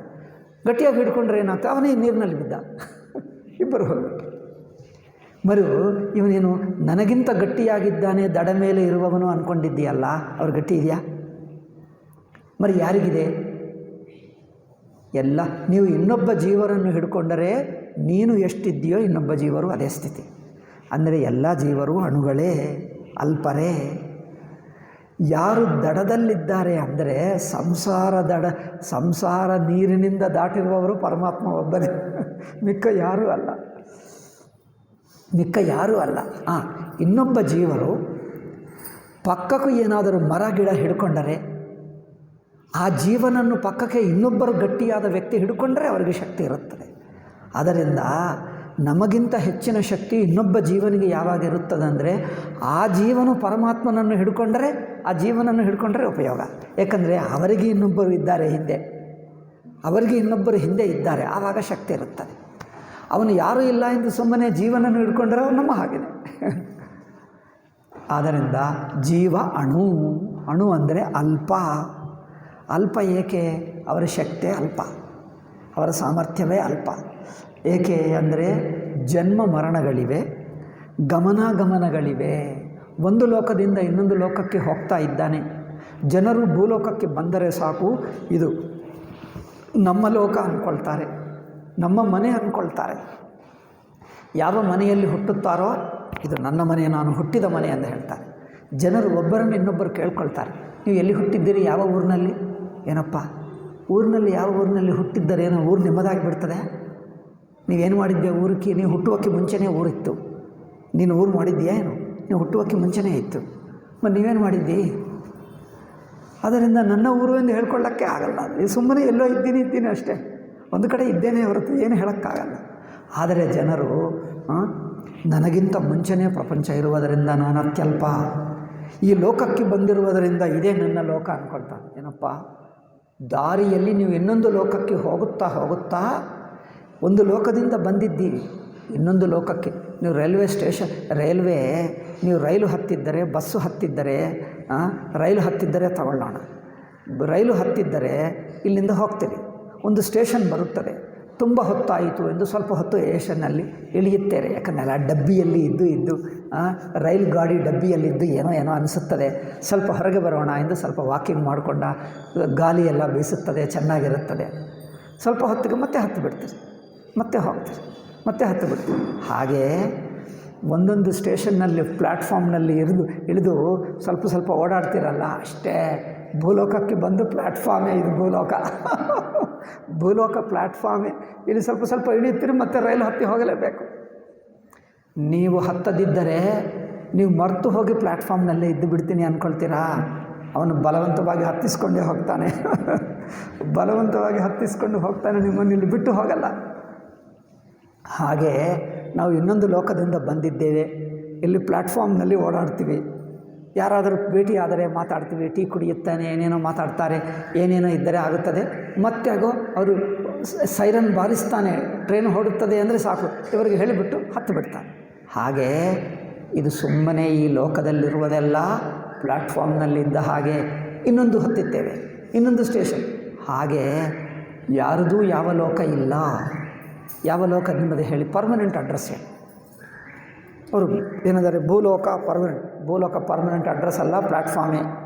ಅಯ್ಯೋ ಅದಲ್ಲಪ್ಪ, ನೀವು ಯಾವ ಲೋಕ ಹೇಳು? ಯಾವ ಜೀವಂದು ಯಾವ ಲೋಕವೂ ಅಲ್ಲ. ಅಯ್ಯೋ ಇದು ನಮಗೆ ಗೊತ್ತೇ ಇಲ್ಲ. ಹೌದು, ಗೊತ್ತಿಲ್ಲ ಅಂದರೆ ನಾನು ಹೇಳ್ತೀನಿ ಶಾಸ್ತ್ರ ಹೇಳ್ತಾ ಇದೆ, ನಮಗೆ ಗೊತ್ತಿಲ್ಲ ಎಂದು ಹೇಳ್ತಾ ಇದೆ. ಯಾವ ಲೋಕ ನಿಮ್ಮ ಪರ್ಮನೆಂಟ್ ಅಡ್ರೆಸ್ ಅಲ್ಲ. ನಿಮ್ಮದು ನೇಟಿವ್ ವಿಲೇಜೇ ಯಾವುದು? ನೀವು ಎಲ್ಲಿ ಹುಟ್ಟಿದ್ದೀರಿ? ಜನರು ಏನು ಹೇಳ್ತಾರೆ? ನೇಟಿವ್ ಹೇಳ್ತಾರಾ? ಪ್ರಾಪರ್ ಕೆಲವರು ಹೇಳ್ತಾರೆ. ನಿಮ್ಮ ಪ್ರಾಪರ್ ಯಾವುದು? ನಿಮ್ಮ ನೇಟಿವ್ ಯಾವುದು? ನಿಮ್ಮ ಊರು ಯಾವುದು? ಯಾವ ಊರಪ್ಪ? ನಿಮ್ಮ ಪ್ಲ್ಯಾಟ್ಫಾರ್ಮ್ ಯಾವುದು ಎಂದು ಕೇಳಿದ ಹಾಗಿದೆ. ನಿಮ್ಮ ಪ್ಲ್ಯಾಟ್ಫಾರ್ಮ್ ಯಾವುದು ಅಂದರೆ, ಯಾವ ಪ್ಲ್ಯಾಟ್ಫಾರ್ಮ್ ನನ್ನದಪ್ಪ? ದಾರಿಯಲ್ಲಿ ಬಂದಿರುವ ಪ್ಲ್ಯಾಟ್ಫಾರ್ಮ್ ನಮ್ಮದು ಯಾವುದು, ನಿಮ್ಮದು ಯಾವುದು? ಹಾಗೆ ಇದು ಅಷ್ಟೇ. ಅಲ್ಲಿಂದ ಹುಟ್ಟಿ ಬಂದಿದ್ದೇವೆ. ಮತ್ತು ಬಂದಿದ್ದೇವೆ ಅಂದರೆ ಇಲ್ಲಿ ಇರುವುದಕ್ಕೆ ಬಂದಿಲ್ಲ, ದಾರಿಯಲ್ಲಿದ್ದೇವೆ ಅಷ್ಟೇ. ಮತ್ತು ಮುಂದಿನ ಲೋಕ ನಾವು ಹೇಳ್ತೀವಿ, ದೇವತರು ಸ್ವರ್ಗದಲ್ಲಿರುತ್ತಾರೆ. ದೇವತರು ಸ್ವರ್ಗದಲ್ಲಿ ಪರ್ಮನೆಂಟ್ ಇರುತ್ತಾರಾ ಏನೋ? ನಾವು ಭೂಲೋಕದಲ್ಲಿ ಹೇಗಿದ್ದೀವೋ ಅವರು ಅಲ್ಲಿದ್ದಾರೆ ಅಷ್ಟೇ. ನಾವು ಈ ಪ್ಲ್ಯಾಟ್ಫಾರ್ಮ್ನಲ್ಲಿದ್ದೆ, ಅವರು ಮೇಲಿನ ಪ್ಲ್ಯಾಟ್ಫಾರ್ಮ್, ಅವರು ಮೇಲಿನ ಫ್ಲೋರ್. ಅಲ್ಲವೇ ಒಂದು ಅಪಾರ್ಟ್ಮೆಂಟ್ ಇದ್ದರೆ ಮೇಲಿನ ಅಪಾರ್ಟ್ಮೆಂಟ್, ಕೆಳಗಿನ ಅಪಾರ್ಟ್ಮೆಂಟ್ ಅಷ್ಟೇ. ಅವರು ಮೇಲಿನ ಅಪಾರ್ಟ್ಮೆಂಟ್ ಇದ್ದರೆ ನಾವು ಕೆಳಗಿನ ಫ್ಲೋರ್ನಲ್ಲಿದ್ದೇವೆ ಅಷ್ಟೇ. ಕೆಲವೊಮ್ಮೆ ಅವರು ಮತ್ತೆ ಕೆಳಗೆ ಇಳಿಯಲೇಬೇಕು, ಅಲ್ಲೇ ಇರ್ತಾರೇನು ಅಷ್ಟೇ. ಆದ್ದರಿಂದ ದೇವತರದು ಸ್ವರ್ಗಲೋಕವಲ್ಲ, ಪಿತರರದು ಪಿತೃಲೋಕ ಅಲ್ಲ, ಬ್ರಹ್ಮಲೋಕದಲ್ಲಿರುವವರಿಗೆ ಬ್ರಹ್ಮಲೋಕವಲ್ಲ, ಮನುಷ್ಯರದು ಮನುಷ್ಯ ಲೋಕವಲ್ಲ. మరి ಯಾರದು ಯಾವ ಲೋಕ ಅಲ್ಲ. ಅಯ್ಯೋ ರಾಮ, ಇಡೀ ಬ್ರಹ್ಮಾಂಡದಲ್ಲಿ ಯಾವ ಲೋಕ ಯಾರದಲ್ಲ. ಎಲ್ಲರೂ ತಾತ್ಕಾಲಿಕ ಪ್ರಯಾಣಿಕರೇ. ಯಾರಾದರೂ ಪರ್ಮನೆಂಟ್ ಅಡ್ರೆಸ್ ಯಾರದು ಅಂದರೆ ಪರಮಾತ್ಮಂದು ಒಬ್ಬಂದೇ ಪರ್ಮನೆಂಟ್ ಅಡ್ರೆಸ್. ಇಡೀ ಪ್ರಪಂಚ ಅವನೊಬ್ಬಂದೇ ಅಲ್ಲವೇ? ಪರಮಾತ್ಮಂದೇ ಪ್ರಪಂಚ. ನಿಮ್ಮದು ಯಾವುದು ಅಂದರೆ ಇಡೀ ಪ್ರಪಂಚ ನನ್ನದೇ ಎಂದು ಹೇಳ್ಕೊಳ್ಳಬಹುದು. ಇದು ಯಾರ್ದು ಅಂದರೆ ಅವನೊಬ್ಬನೇ ಹೇಳಬಹುದು ಇದು ನನ್ನದು ಎಂದು. ಮಿಕ್ಕ ಯಾರಿಗೆ ಹೇಳುವ ಅಧಿಕಾರವಿಲ್ಲ. ಆದರೂ ಹೇಳ್ಕೊಂಡು ಬಿಡ್ತಾ ಇದ್ದೀವಿ. ಹೇಳ್ಕೊಂಡ್ರೆ ಏನಾಗ್ತದೆ ನಾವೇ ಸಣ್ಣವರಾಗಿ ಬಿಡ್ತೀವಿ. ನೋಡಿ, ಈ ಮನೆ ನಮ್ಮದು ಅಂದ್ಕೊಂಡ್ರೆ ಮನೆಗೇನಾಗಲ್ಲ. ಮನೆಗೂ ಗೊತ್ತು, ನಿನ್ನಂಥವ್ರು ಎಷ್ಟೋ ಜನರು ಬಂದರು ಹೋದರು, ನೀನು ಹೋಗ್ತೀವಿ, ನೀವು ಹೋದ ನಂತರ ಇನ್ನೊಬ್ಬರು ನಿನ್ನ ಮಗನ ಮೊಮ್ಮಗಲ ಬರ್ತಾರೆ, ನಾನು ಇಲ್ಲೇ ಇರ್ತೀನಿ. ಮನೆ ಏನು ಬೇಜಾರು ಮಾಡಿಕೊಳ್ಳಲ್ಲ. ಏನಪ್ಪ ನನ್ನನ್ನು ಇಷ್ಟು ಇನ್ಸಲ್ಟ್ ಮಾಡ್ತಾ ಇದ್ದಾನೆ, ಇದು ನನ್ನ ಮನೆ, ಅವನಿಗಿಂತ ದೊಡ್ಡ ನಾನು, ಇವನು ಹುಟ್ಟುವಕ್ಕೆ ಮುಂಚೆ ನಾನು ಮನೆ ಇದ್ದೇನೆ, ಆದರೂ ಈ ಮನೆಯನ್ನು ನನ್ನದು ಎಂದು ಹೇಳಿಬಿಡ್ತಾನೆ. ಮನೆ ಏನು ಬೇಜಾರು ಮಾಡಿಕೊಳ್ಳಲ್ಲ. ಏಕೆ? ಅವ್ರು ನನ್ನದು ಹೇಳ್ಕೊಡ್ತಾ ಇಲ್ಲಿಂದ ಆಸ್ಪತ್ರೆಗೆ ಹೋಗ್ತಾನೆ, ಬರೋದೇ ಇಲ್ಲ, ಅಲ್ಲೇ ಹೋಗ್ತಾನೆ ಎಂದು ಗೊತ್ತು. ಮನೆಗೂ ಚೆನ್ನಾಗಿ ಗೊತ್ತು. ಮನೆ ಮಾತ್ರ ನಿಶ್ಚಿಂತವಾಗಿರುತ್ತದೆ. ಹಾಗೆ ನಾವು ಈ ಉತ್ಕ್ರಾಂತಿ ಗತಿ ಆಗತಿ ಅಂದರೆ ಮನುಷ್ಯ ಹುಟ್ಟುತ್ತಾ ಇದ್ದಾನೆ, ನಡೆಯುತ್ತಾ ಇದ್ದಾನೆ, ಮತ್ತೆ ಹೋಗುತ್ತಾ ಇದ್ದಾನೆ. ಈ ಅನುಭವಗಳಿಂದ ಗೊತ್ತಾಗ್ತದೆ ಜೀವ ಅಣುವು. ಅಣು ಅಂದ್ರೇನು? ಸಣ್ಣವನು, ಪ್ರಯಾಣಿಕನು, ಮುಂದುವರಿಯುವನೇ ಹೊರತು ಎಲ್ಲಿಯೂ ಸ್ಥಿರವಾಗಿರುವವನಲ್ಲ. ಯಾವುದೂ ತನ್ನದು ಎಂದು ಹೇಳಿಕೊಳ್ಳಕ್ಕಾಗಲ್ಲ. ಅತ್ಯಂತ ಅಲ್ಪ ಎಂದು ಗೊತ್ತಾಗ್ತಾ ಇದೆ. ಜೀವನ ಅಲ್ಪತ್ವ ಗೊತ್ತಾಗ್ತಾ ಇದೆ. ಜನರು ಈ ಅಲ್ಪತ್ವವನ್ನೇ ದೊಡ್ಡ ಅಭಿಮಾನ ಮಾಡಿಕೊಂಡು ನಮ್ಮದು ಅಂದ್ಕೊಂಡು ಬಿಟ್ಟರು. ರೈಲು ಹತ್ತಿ, ಬಸ್ಸು ಹತ್ತಿ ಸೀಟ್ಗೋಸ್ಕರ ಜಗಳ ಮಾಡ್ತಾರೆ. ರೈಲು ಸೀಟ್ ಯಾರದಪ್ಪ? ತಾತ್ಕಾಲಿಕವಾಗಿ ಕುಳಿತುಕೊಳ್ಳುವುದಕ್ಕೆ ಅಷ್ಟೇ, ತಾತ್ಕಾಲಿಕವಾಗಿ ಕುಳಿತುಕೊಳ್ಳುವುದಷ್ಟೇ. ಡಿಸ್ಟರ್ಬ್ ಮಾಡದೇ ಇರುವುದು ಸರಿ. ಆದರೆ ತನ್ನದೇ ಎಂಬುದೇನಿಲ್ಲ. ಹಾಗೆ ಜೀವನ ಅನುಭವವೇ ಅಲ್ಪ ಎಂದು ತೋರಿಸ್ತಾ ಇದೆ. ಯಾವುದು ನನ್ನದೆಂದು ಹೇಳಿಕೊಳ್ಳಕ್ಕಾಗಲ್ಲ, ಹೇಳುವಕ್ಕೆ ಬಿಡಲ್ಲ. ಮನೆ ಏನು ಹೇಳಲ್ಲ, ಕುರ್ಚಿ ಹೇಳಲ್ಲ.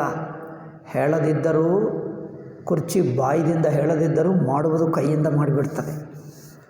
ಅದು ಗೊತ್ತಾಗಲ್ಲ. ಅದು ಏನು ಹೇಳ್ತಾ ಇಲ್ಲವಲ್ಲ ಎಂದು ಇಟ್ಕೊಂಡು ಬಿಟ್ಟ. ನೀವು ಹಿಡ್ಕೊಂಡು ಬಿಟ್ಟರು ಕುರ್ಚಿ ಮಾತಾಡಲ್ಲ, ಮನೆ ಮಾತಾಡಲ್ಲ, ಕಾರ್ ಮಾತಾಡಲ್ಲ, ರೈಲ್ ಮಾತಾಡಲ್ಲ. ತನ್ನ ಟೈಮ್ ಬಂದರೆ ನಿನ್ನನ್ನು ತಳ್ಳಿಬಿಟ್ಟು ಹೋಗ್ತದೆ. ಈಗ ಅದೇ ಮಾತು, ರೈಲ್ಗೂ ಮಾತಾಡೋದು ಅದೇ ಮಾತು, ಮನೆಯ ಮಾತು ಅದೇ ಮಾತು, ಅದೇ ಮಾತಾಡ್ತದೆ. ಬಾಯಿಯಿಂದ ಮಾತಾಡಲ್ಲ, ಕೈಯಿಂದ ಮಾತಾಡ್ತದೆ ಅಲ್ಲವೇ? ಕೈಯಿಂದ ಮಾತಾಡಿಬಿಡ್ತಾನೆ. ಅಂದರೆ ಇದರಿಂದ ಗೊತ್ತಾಗ್ತದೆ ನಾನು ಅಲ್ಪ. ಓಕೆ, ಸಾಕ್ಷಾತ್ ಅಣುತ್ವ ಶ್ರವಣಾತ್. ಉಪನಿಷತ್ತೇ ನೇರಾಗಿ ಹೇಳ್ತದೆ ಜೀವ ಅಣು ಅಲ್ಲವೇ? ಜೀವನು ಅಣು ಎಂದು ಉಪನಿಷತ್ತೇ ನೇರಾಗಿ ಹೇಳ್ತಾ ಇದೆ. ಎಲ್ಲಿ ಹೇಳಿದೆ? ಇಲ್ಲೇನು ವಾಕ್ಯ ಕೊಟ್ಟಿಲ್ಲ. ವಾಲಾಗ್ರ ಶತಭಾಗಸ್ಯ ಶತದಾ ಕಲ್ಪಿತಸ್ಯ ಚ ಭಾಗೋ ಜೀವಸ್ಸ ವಿಜ್ಞೇಯ ಸ ಚ ನಂತ್ಯಾಯ ಕಲ್ಪತೆ. ಅಣುರಣೀಯ ಅನ್ನೋದು ಬೇರೆ, ಅದು ಆತ್ಮಸ್ವರೂಪವನ್ನು ಹೇಳುವ ಮಾತು, ಅದಲ್ಲ. ಬೇರೆ ಕಡೆ ಹೇಳಿದ ನೆನಪಾಗ್ತಾ ಇಲ್ಲ. ಜೀವನನ್ನು ಅಣು ಎಂದು ಹೇಳಿದ ವಾಕ್ಯಗಳಿವೆ.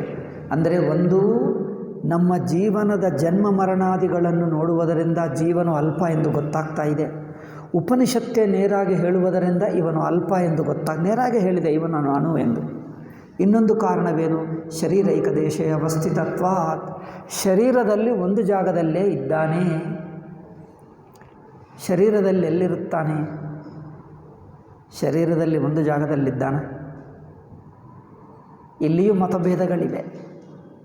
ಶರೀರದ ಒಂದು ಜಾಗದಲ್ಲಿರುತ್ತಾನ. ಇದರ ಮೇಲೆ ಬ್ರಹ್ಮಸೂತ್ರ ಮೇಲೆ ಇದು ದೊಡ್ಡ ಅಧಿಕರಣ, ತುಂಬ ಚರ್ಚೆ ಆಗುತ್ತದೆ. ಒಂದು 4-5 ದಿವಸ ನಡೆಯುತ್ತದೆ ಇದರ ಮೇಲೆ ಚರ್ಚೆ, ತುಂಬ ಚರ್ಚೆ ಇದೆ. ಶರೀರದಲ್ಲಿದ್ದಾನೆ ಅಷ್ಟೇ ಸಾಕು.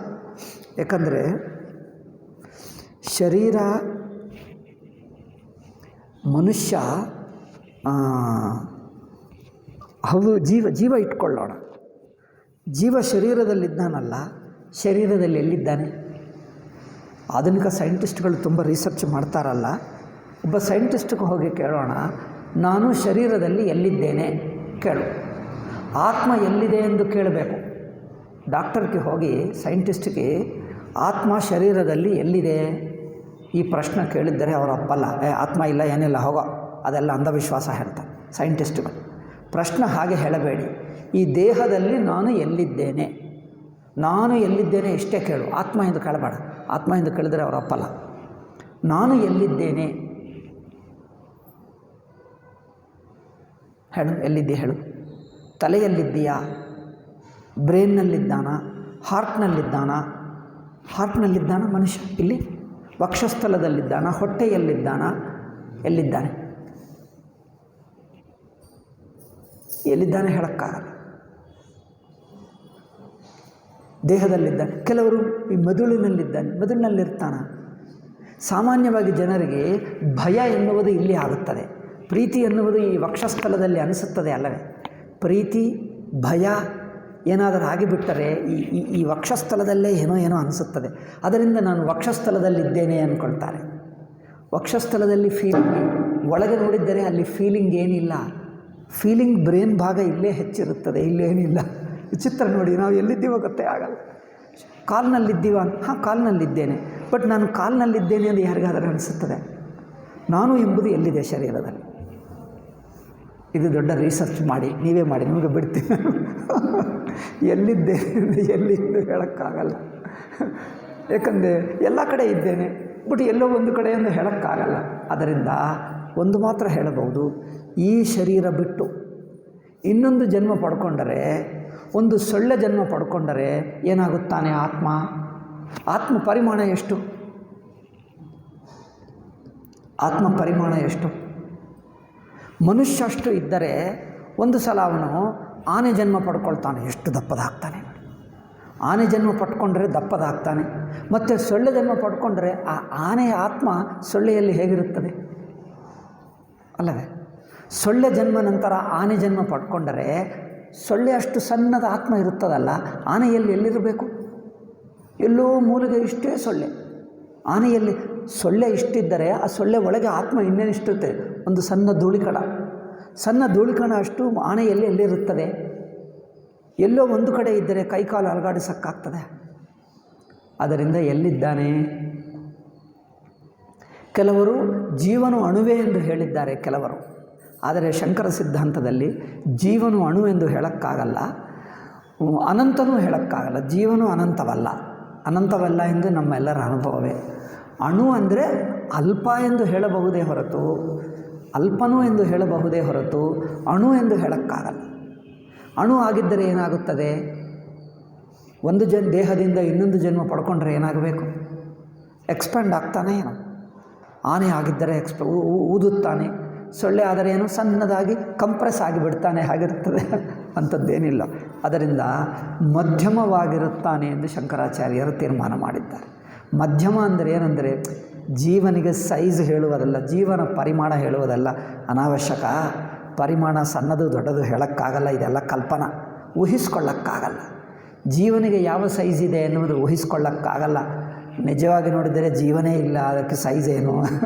ಜೀವ ಎಂಬುದೇ ಕಲ್ಪನಾ, ಅದಕ್ಕೆ ಸೈಜ್ ಏನು, ಪರಿಮಾಣವೇನು? ಪರಿಮಾಣವಾಗ ಯಾವುದೇ ಒಂದು ಲೌಕಿಕ ದೃಷ್ಟ್ಯ, ವ್ಯಾವಹಾರಿಕ ದೃಷ್ಟ್ಯ ಜೀವನು ಮಧ್ಯಮ ಪರಿಮಾಣ ಎಂದು ಶಂಕರಾಚಾರ್ಯರು ಹೇಳಿದ್ದಾರೆ. ಮಧ್ಯಮ ಅಂದರೆ ಸಣ್ಣದಾಗಲ್ಲ, ಅನಂತವೂ ಆಗಲ್ಲ, ಯಾವುದೇ ಒಂದು ಇನ್ ಬಿಟ್ವೀನ್ ಇರಬಹುದು. ಅಪ್ರಾಕ್ಸಿಮೇಟ್ಲಿ ಹಾಕಿಬಿಟ್ರೆ ಹೊರತು ಖಂಡಿತವಾಗಿ ಇಷ್ಟು ಎಂದೇನು ಹೇಳಲಿಲ್ಲ. ಏನೋ ಒಂದು ಬಗೆಯಾದ ಮಧ್ಯಮವಿದ್ದಾನೆ. ಬಟ್ ಎನಿವೆ, ಇಲ್ಲಿ ಜೀವನು ಅಲ್ಪ ಆಗಿದ್ದಾನೆ, ಶಾಸ್ತ್ರ ಹೇಳ್ತಾ ಇದೆ. ಶರೀರ ಏಕದೇಶೇ ಅವಸ್ಥಿತತ್ವ, ಶರೀರದಲ್ಲಿರುತ್ತಾನೆ. ಇಡೀ ಶರೀರದಲ್ಲಿರುತ್ತಾನ, ಶರೀರದ ಒಂದು ಭಾಗದಲ್ಲಿರುತ್ತಾನ ಹೇಳುವುದು ಕಷ್ಟಪ್ಪ. ಇಡೀ ಶರೀರದಲ್ಲಿದ್ದರೆ ಒಂದು ಕೈ ಕತ್ತರಿಸಿದ್ದರೆ ಏನಾಗ್ತಾನೆ? ಕೈ ಕತ್ತರಿಸಿದ್ದರೆ ಏನಾಗುತ್ತಾನೆ? ಕೈಯೋ ಕಾಲೋ ಕತ್ತರಿಸಿದ್ದರೆ ಜೀವ ಅರ್ಧ ಜೀವ ಎಂದು ಹೇಳ್ತೀವ. ಸಣ್ಣ ಮಗುವಾಗಿರುವಾಗ ಸಣ್ಣ ಜೀವ, ಹಿರಿಯನಾದ ನಂತರ ದೊಡ್ಡ ಜೀವ ಆಗುತ್ತಾನೆ. ಜೀವ ದೊಡ್ಡನಾಗ್ತಾನೆ. ಸಣ್ಣ ಜೀವನಲ್ಲಿ ಅದೇ ಜೀವ, ದೊಡ್ಡನಲ್ಲಿ ಅದೇ ಜೀವ. ಸಣ್ಣ ಮಗು 5 ವರ್ಷ 10 ವರ್ಷ ಮಗು, ನಮಗಿಂತ ಚಿಕ್ಕ ವಯಸ್ಸಿದ್ದರೆ ಅವರನ್ನು ಕಡೆಗಣಿಸ್ತೀವಿ. ಜೀವ ಒಂದೇ, ನಮಗಿಂತ ಚಿಕ್ಕ ವಯಸ್ಸೇ ಇರಲಿ, ಜೀವನೇ, ಎಲ್ಲರಲ್ಲಿ ಒಂದೇ ಜೀವ. ಕರ್ತ ಭೋಕ್ತ ಜ್ಞಾತ ಒಂದೇ ಜೀವ. ಅವರಿಗೆ ನಮ್ಮಷ್ಟು ಬುದ್ಧಿ ಇದೆ, ಅವರಿಗೆ ಪುಣ್ಯ ಪಾಪ ಇದೆ, ಅವರಿಗೆ ಕರ್ತ ಭೋಕ್ತ ಇದೆ, ಎಲ್ಲನೂ ಇದೆ. ಜೀವನು ಎಲ್ಲರೂ ಒಂದೇ ಬಗೆ. ವಯಸ್ಸು ಸ್ವಲ್ಪ ಲೌಕಿಕ ಅನುಭವ ಹೆಚ್ಚು ಕಮ್ಮಿ ಇರಬಹುದು ಅಲ್ಲವೇ? ಇವರು ವಯಸ್ಸಿರುವುದರಿಂದ ಹೆಚ್ಚಿನ ವಯಸ್ಸಿನವರು ಏನಾಗ್ತಾರೆ? ಸ್ವಲ್ಪ ನಮಗಿಂತ ಅನುಭವ ಹೆಚ್ಚು. ನಾವಂದರೆ ಹೆಚ್ಚಿನ ವಯಸ್ಸಿರುವವರು ನಮ್ಮನ್ನು ಸ್ವಲ್ಪ ಸಾನುಭೂತಿ ದಯದಿಂದ ನೋಡ್ತಾರೆ. ಅಯ್ಯೋ ಚಿಕ್ಕ ಮಗು ಎಂದು, ಚಿಕ್ಕ ವಯಸ್ಸಿದ್ದರೆ ಸ್ವಲ್ಪ ಪ್ರೀತಿ ತೋರಿಸ್ತಾರೆ ಎಂದು ನಾವು ಅವರನ್ನು ಆದರ ನೋಡ್ತೀವಿ. ಇನ್ನೊಂದೇನೆಂದರೆ ನಮಗಿಂತ ಹೆಚ್ಚಿನ ವಯಸ್ಸಿನವರಿದ್ದರೆ ಅವರ ಮೂಲಕ ಯಾವುದೇ ಒಂದು ಬಗೆಯಾಗಿ ಉಪಕಾರ ಆಗಿರಬಹುದು. ನಾವು ಸಣ್ಣ ಮಕ್ಕಳಿರುವಾಗ ಗೊತ್ತಿರಲ್ಲ ನಮಗೆ, ಏನೋ ನಮ್ಮ ತಾಯಿಗೋ ತಂದೆನೋ ಏನೋ ಸ್ವಲ್ಪ ಉಪಕಾರ ಮಾಡಿರಬಹುದು. ಅದರಿಂದ ನಮಗಿಂತ ಹೆಚ್ಚಿನ ವಯಸ್ಸಿನವರನ್ನು ಸ್ವಲ್ಪ ಆದರದಿಂದ ನೋಡ್ತೀವಿ. ಒಂದು, ಅವರಿಗೆ ಅನುಭವ ಹೆಚ್ಚು. ಎರಡನೇದು ಅವರಿಂದ ನಮಗೇನೋ ಉಪಕಾರ ಆಗಿರಬಹುದು. ಏಕೆ ನಮ್ಮ ಅಮ್ಮಕ್ಕೋ ಅಪ್ಪಕ್ಕೋ ಎಲ್ಲ ಸಹಾಯ ಮಾಡಿರಬಹುದು ಇವರು. ಆದ್ದರಿಂದ ಸ್ವಲ್ಪ ಕೃತಜ್ಞತೆ ಇಟ್ಕೊಳ್ತೀವಿ. ನಮ್ಮ ಅಮ್ಮ ವಯಸ್ಸಿನವರೆಗೆ ನಾವು ಕೃತಜ್ಞತೆ ಇಟ್ಕೊಂಡು ಮಾತಾಡ್ತೀವಿ, ಆದರದಿಂದ ಮಾತಾಡ್ತೀವಿ. ಇನ್ನೊಂದೇನೆಂದರೆ ಅವರಿಂದ ನಮಗೆ ಒಂದು ವಾತ್ಸಲ್ಯ ಇರುತ್ತದೆ. ಅವರಿಗೆ ನಮ್ಮನ್ನು ಯುವಕರು ನಮಗಿಂತ ಚಿಕ್ಕ ವಯಸ್ಸಿನವರು ಅಂದರೆ ಸ್ವಲ್ಪ ಪ್ರೀತಿ ತೋರಿಸ್ತಾರೆ. ಆದ್ದರಿಂದ ಈ ಮೂರು ಮನಸ್ಸಿನಲ್ಲಿಟ್ಕೊಂಡು ಅವರನ್ನು ಆದರದಿಂದ ಪ್ರೀತಿಯಿಂದ ನೋಡುತ್ತೀವಿ. ಅಷ್ಟೇ ಹೊರತು ಇದು ಬಿಟ್ಟರೆ ಜೀವ ಒಂದೇ ಬಗೆ, ಎಲ್ಲ ಜೀವರು ಒಂದೇ ಬಗೆ. ಹೆಚ್ಚಿನ ಜೀವ ಕಮ್ಮಿ ಜೀವ, ಉಪಾಸನಾ ಭಕ್ತಿ ಇದ್ದರೆ ಅದು ವ್ಯತ್ಯಾಸ. ಸಾತ್ವಿಕನಾಗಿದ್ದರೆ, ಉಪಾಸಕ ಶಕ್ತಿ ಇದ್ದರೆ ಅವನ ಹೆಚ್ಚಿನ ಜೀವ, ಉತ್ಕೃಷ್ಟ ಜೀವ, ಗುಣದಲ್ಲಿ ಉತ್ಕೃಷ್ಟ ಜೀವ ಆಗಬಹುದು. ಆದರೆ ಜೀವ ಮಾತ್ರ ಒಂದೇ, ಕರ್ತ ಭೋಕ್ತ ಮಾತ್ರ ಒಂದೇ. ಒಂದು ಉತ್ಕೃಷ್ಟ ಜೀವ, ಸಜ್ಜನ ಜೀವ, ಸಂಸ್ಕಾರವಂತ ಜೀವ, ಪುಣ್ಯಾತ್ಮ ಜೀವ ಹೆಚ್ಚಾಗಬಹುದು, ಪಾಪಾತ್ಮ ಜೀವ ಕಮ್ಮಿ ಇರುತ್ತೆ. ಆದರೆ ಹೆಚ್ಚಿನ ಶಕ್ತಿ ಸ್ವಲ್ಪ ಉಪಾಧಿವಶಾತ್ತು ತಪೋಬಲದಿಂದ ಪುಣ್ಯಬಲದಿಂದ ಹೆಚ್ಚು ಕಮ್ಮಿ ಆಗಬಹುದು. ಸಾಮಾನ್ಯವಾಗಿ ನೋಡಿದರೆ ಎಲ್ಲ ಜೀವರು ಒಂದೇ. ಆದ್ದರಿಂದ ಜೀವರೆಲ್ಲರೂ ಅಲ್ಪರೇ, ಯಾರೂ ಅನಂತವೂ ಪರಿಪೂರ್ಣವಾಗಲ್ಲ. ಈ ಗುಣಗಳನ್ನು ನೋಡಿಕೊಳ್ಳುವುದರಿಂದ ಜೀವನು ಅಲ್ಪನೇ ಅನಿಸುತ್ತದ ಅಲ್ಲವೇ? ಇನ್ನೊಂದು ಗಂಧಾದಿ ಗುಣವದ್ ಗುಣಿನಂ ವ್ಯತಿರಿಚ್ಚಾಪಿ ಪ್ರಸರಣೋಪಪತ್ತೇಶ್ಚ ಜೀವಸ್ಯ ಅಣುತ್ವಂ. ಜೀವ ಒಂದು ಜಾಗದಿಂದ ಇನ್ನೊಂದು ಜಾಗಕ್ಕೆ ಹೋಗ್ತಾನಲ್ಲ. ಗುಣ ಯಾವ ವಸ್ತುವಿನ ಒಂದು ಸುಗಂಧ ಇರುತ್ತದೆ. ಸುಗಂಧ ಹೂವಿನಲ್ಲಿದ್ದರೆ ಹೂವನ್ನು ಬಿಟ್ಟು ಇನ್ನೊಂದು ವಸ್ತುವಿನಲ್ಲಿ ಇರಬಹುದು. ಬಟ್ಟೆಗೂ ಹಾಕಿದ್ದರೆ ಬಟ್ಟೆಗೂ ಸುಗಂಧ ಬರುತ್ತದೆ. ಇನ್ನೊಂದು ಯಾವುದೇ ಊಟದಲ್ಲಿ ಹಾಕಿದರೆ ಊಟಕ್ಕೆ ಸುಗಂಧ ಬರುತ್ತದೆ. ಅಂದರೆ ಗಂಧ ಎನ್ನುವುದು ಇನ್ನೊಂದು ವಸ್ತುವಿಗೆ ಟ್ರಾನ್ಸ್ಫರ್ ಆಗಬಹುದು, ವಸ್ತುವಿಗೆ ವಸ್ತು. ಹಾಗೆ ಜೀವ ಈ ಶರೀರ ಬಿಟ್ಟು ಇನ್ನೊಂದು ಜಾಗಕ್ಕೆ ಈ ಜಾಗದಿಂದ ಹೋಗುತ್ತಾ ಇರುತ್ತಾನೆ. ಈ ಮುಂತಾದ ಕಾರಣಗಳಿಂದ ಇನ್ನೊಂದು ಇದೆಯಾ ಉಪತ್ಯಚ, ಇಷ್ಟು ಈ 3-4 ಕಾರಣಗಳಿಂದ ಜೀವನು ಅಣು ಎಂದು ಹೇಳಬಹುದು. ಪೂರ್ವಪಕ್ಷಿ. ಇದೆಲ್ಲ ವೇದಾಂತ ಹೇಳ್ತಾ ಇಲ್ಲ, ಲೌಕಿಕರ ದೃಷ್ಟಿ, ಜೀವನ ದೃಷ್ಟಿಯ ಮಾತಾಡ್ತಾ ಇದ್ದೆ. ಆದರೆ ಸಿದ್ಧಾಂತಿ ಹೇಳ್ತಾನೆ ಅದು ಸರಿ, ಜೀವದೃಷ್ಟ್ಯ ಅಜ್ಞಾನಿ ದೃಷ್ಟ್ಯ ಸರಿ, ಬಟ್ ಅದು ಅವರ ನಿಜ ಸ್ವರೂಪವಲ್ಲ. ಜೀವತ್ವವೇ ನಿಜ ಸ್ವರೂಪವಲ್ಲ. ಅವರಿಗೆ ಭಯ, ದುಃಖ, ಅಲ್ಪ, ಪುನರ್ಜನ್ಮ, ಅಯ್ಯೋ ಅಲ್ಲಿ ಹೋಗ್ತೀನಿ ಇಲ್ಲಿ ಹೋಗ್ತೀನಿ, ಇನ್ನೊಬ್ಬರನ್ನು ನೋಡಿ ಹೆದರ್ಕೊಳ್ಳುವುದು, ಇನ್ನೊಬ್ಬರ ಅಧೀನದಲ್ಲಿರುವುದು, ಇನ್ನೊಬ್ಬರ ಸಹಾಯ ಕೇಳಿಕೊಳ್ಳುವುದು, ಇದೆಲ್ಲ ಅಲ್ಪಶಕ್ತಿಮಂತ, ಭಯಗೊಳ್ಳುವವನು, ಪರಾಧೀನ. ಇದೆಲ್ಲ ನಮ್ಮ ಅನುಭವದಲ್ಲಿದ್ದರೂ ಇದು ಜೀವನ ನಿಜ ಸ್ವರೂಪವಲ್ಲ. ಪರಾಧೀನತ ನಿಮ್ಮ ನಿಜ ಸ್ವರೂಪವಲ್ಲ, ಭಯ ನಿಮ್ಮ ನಿಜ ಸ್ವರೂಪವಲ್ಲ, ಜನ್ಮ ಮರಣಾದಿಗಳು ನಿಮ್ಮ ನಿಜ ಸ್ವರೂಪವಲ್ಲ. ನಿಮ್ಮ ನಿಜ ಸ್ವರೂಪದಲ್ಲಿ ಅಖಂಡ ಅನಂತ ಪರಿಪೂರ್ಣವೇ. ಅದರಿಂದ ಅಣುತ್ವ ಅಲ್ಪತ್ವ ಅದು ನಿಮ್ಮ ಕಲ್ಪಿತ ಅಧ್ಯಾರೋಪ ಅಜ್ಞಾನ, ನಿನ್ನ ನಿಜ ಸ್ವರೂಪವಲ್ಲ. ಜೀವಸ್ಯಣುತ್ವಂ ಯದ್ಯಪಿ ಶಕ್ಯ ಅಧ್ಯವಸಾನಂ ತಥಾಪಿ ಟೈಮ್ ಆಯ್ತಲ್ಲ, ಸಿದ್ಧಾಂತಿ ನಾಳೆ ಹೇಳೋಣ. ತಸ್ಯ ಅಣುತ್ವಂ ಬುದ್ಧ್ಯುಪಾದಿ ಗುಣಾನುಸಾರಿತ್ವಾದೇವ. ದೇಹೇಂದ್ರಿಯ ಮನಸ್ಸುಗಳನ್ನು ನಾನು ಎಂದು ಇಟ್ಟುಕೊಳ್ಳುವುದರಿಂದ ನನ್ನಲ್ಲಿ ಒಂದು ಅಲ್ಪಬುದ್ಧಿ ಬಂದಿದೆ ಅಷ್ಟೇ ಹೊರತು ನಾನು ನಿಜವಾಗಿ ಅಲ್ಪಬುದ್ಧಿ ಅಲ್ಲ. ನಾನು ನಿಜವಾಗಿ ಅಲ್ಪನಲ್ಲ, ಅಲ್ಪ ಮಾಡಿಕೊಂಡೆ.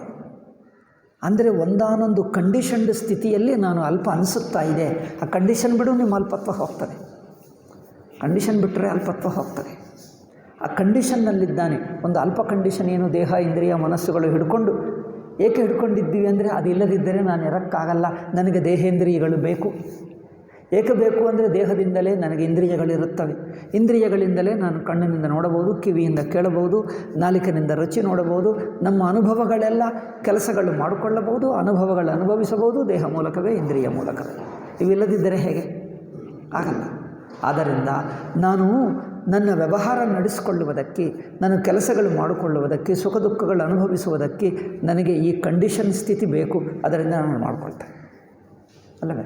ಜನರು ಎಲ್ಲೋ ಏನು ಮಳೆ ಆಗುವ ಜಾಗದಲ್ಲಿ ಸಣ್ಣ ಗುಡಿಸಲೋ ಮನೆಯೋ ಕಟ್ಕೊಂಡ. ಜನರು ಹೇಳಿದರೆ ಅಲ್ಲಿಂದ ಮಳೆ ಜೋರಾಗಿ ಬರ್ತಾ ಇದೆ, ಕ್ಲೌಡ್ ಬರ್ಸ್ಟಿಂಗ್ ಇತ್ತೀಚೆಗೆ ಹೇಳ್ತಾ ಇದ್ದಾರಲ್ಲ. ಕ್ಲೌಡ್ ಬರ್ಸ್ಟಿಂಗ್ ಅಂದರೆ ಏನು?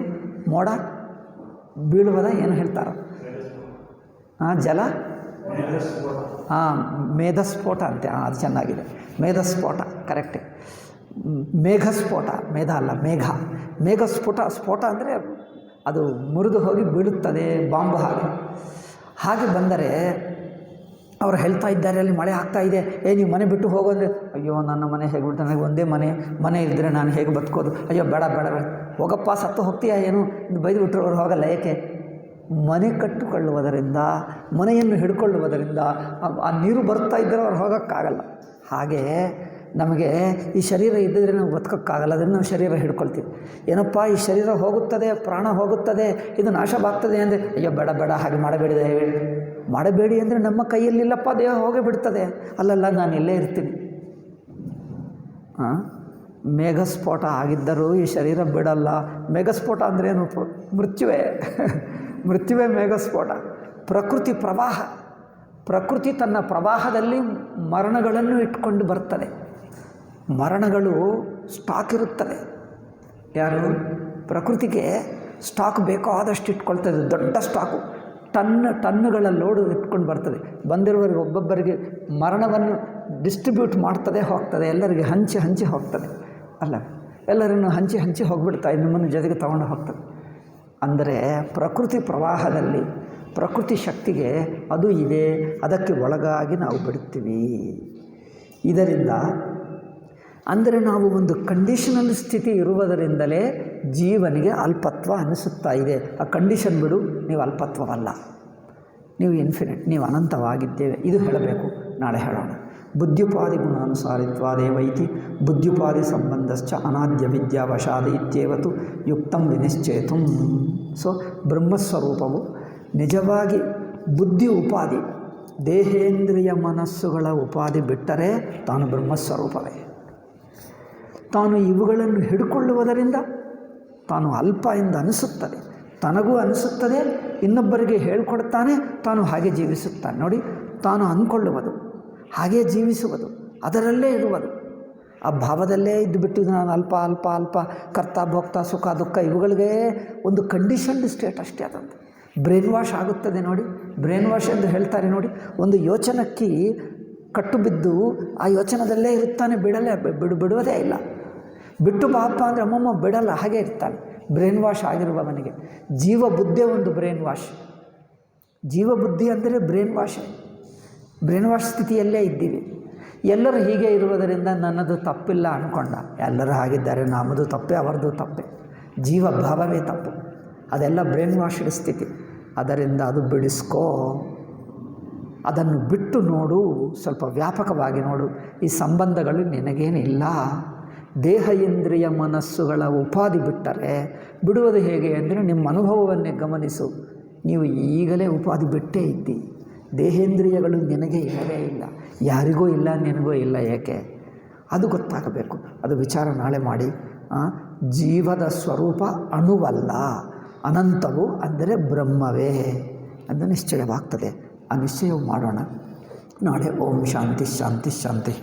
ಹರಿ ಓಂ ಶ್ರೀ ಗುರುಭ್ಯೋ ನಮಃ. ಹರಿ ಓಂ ತತ್ಸತ್.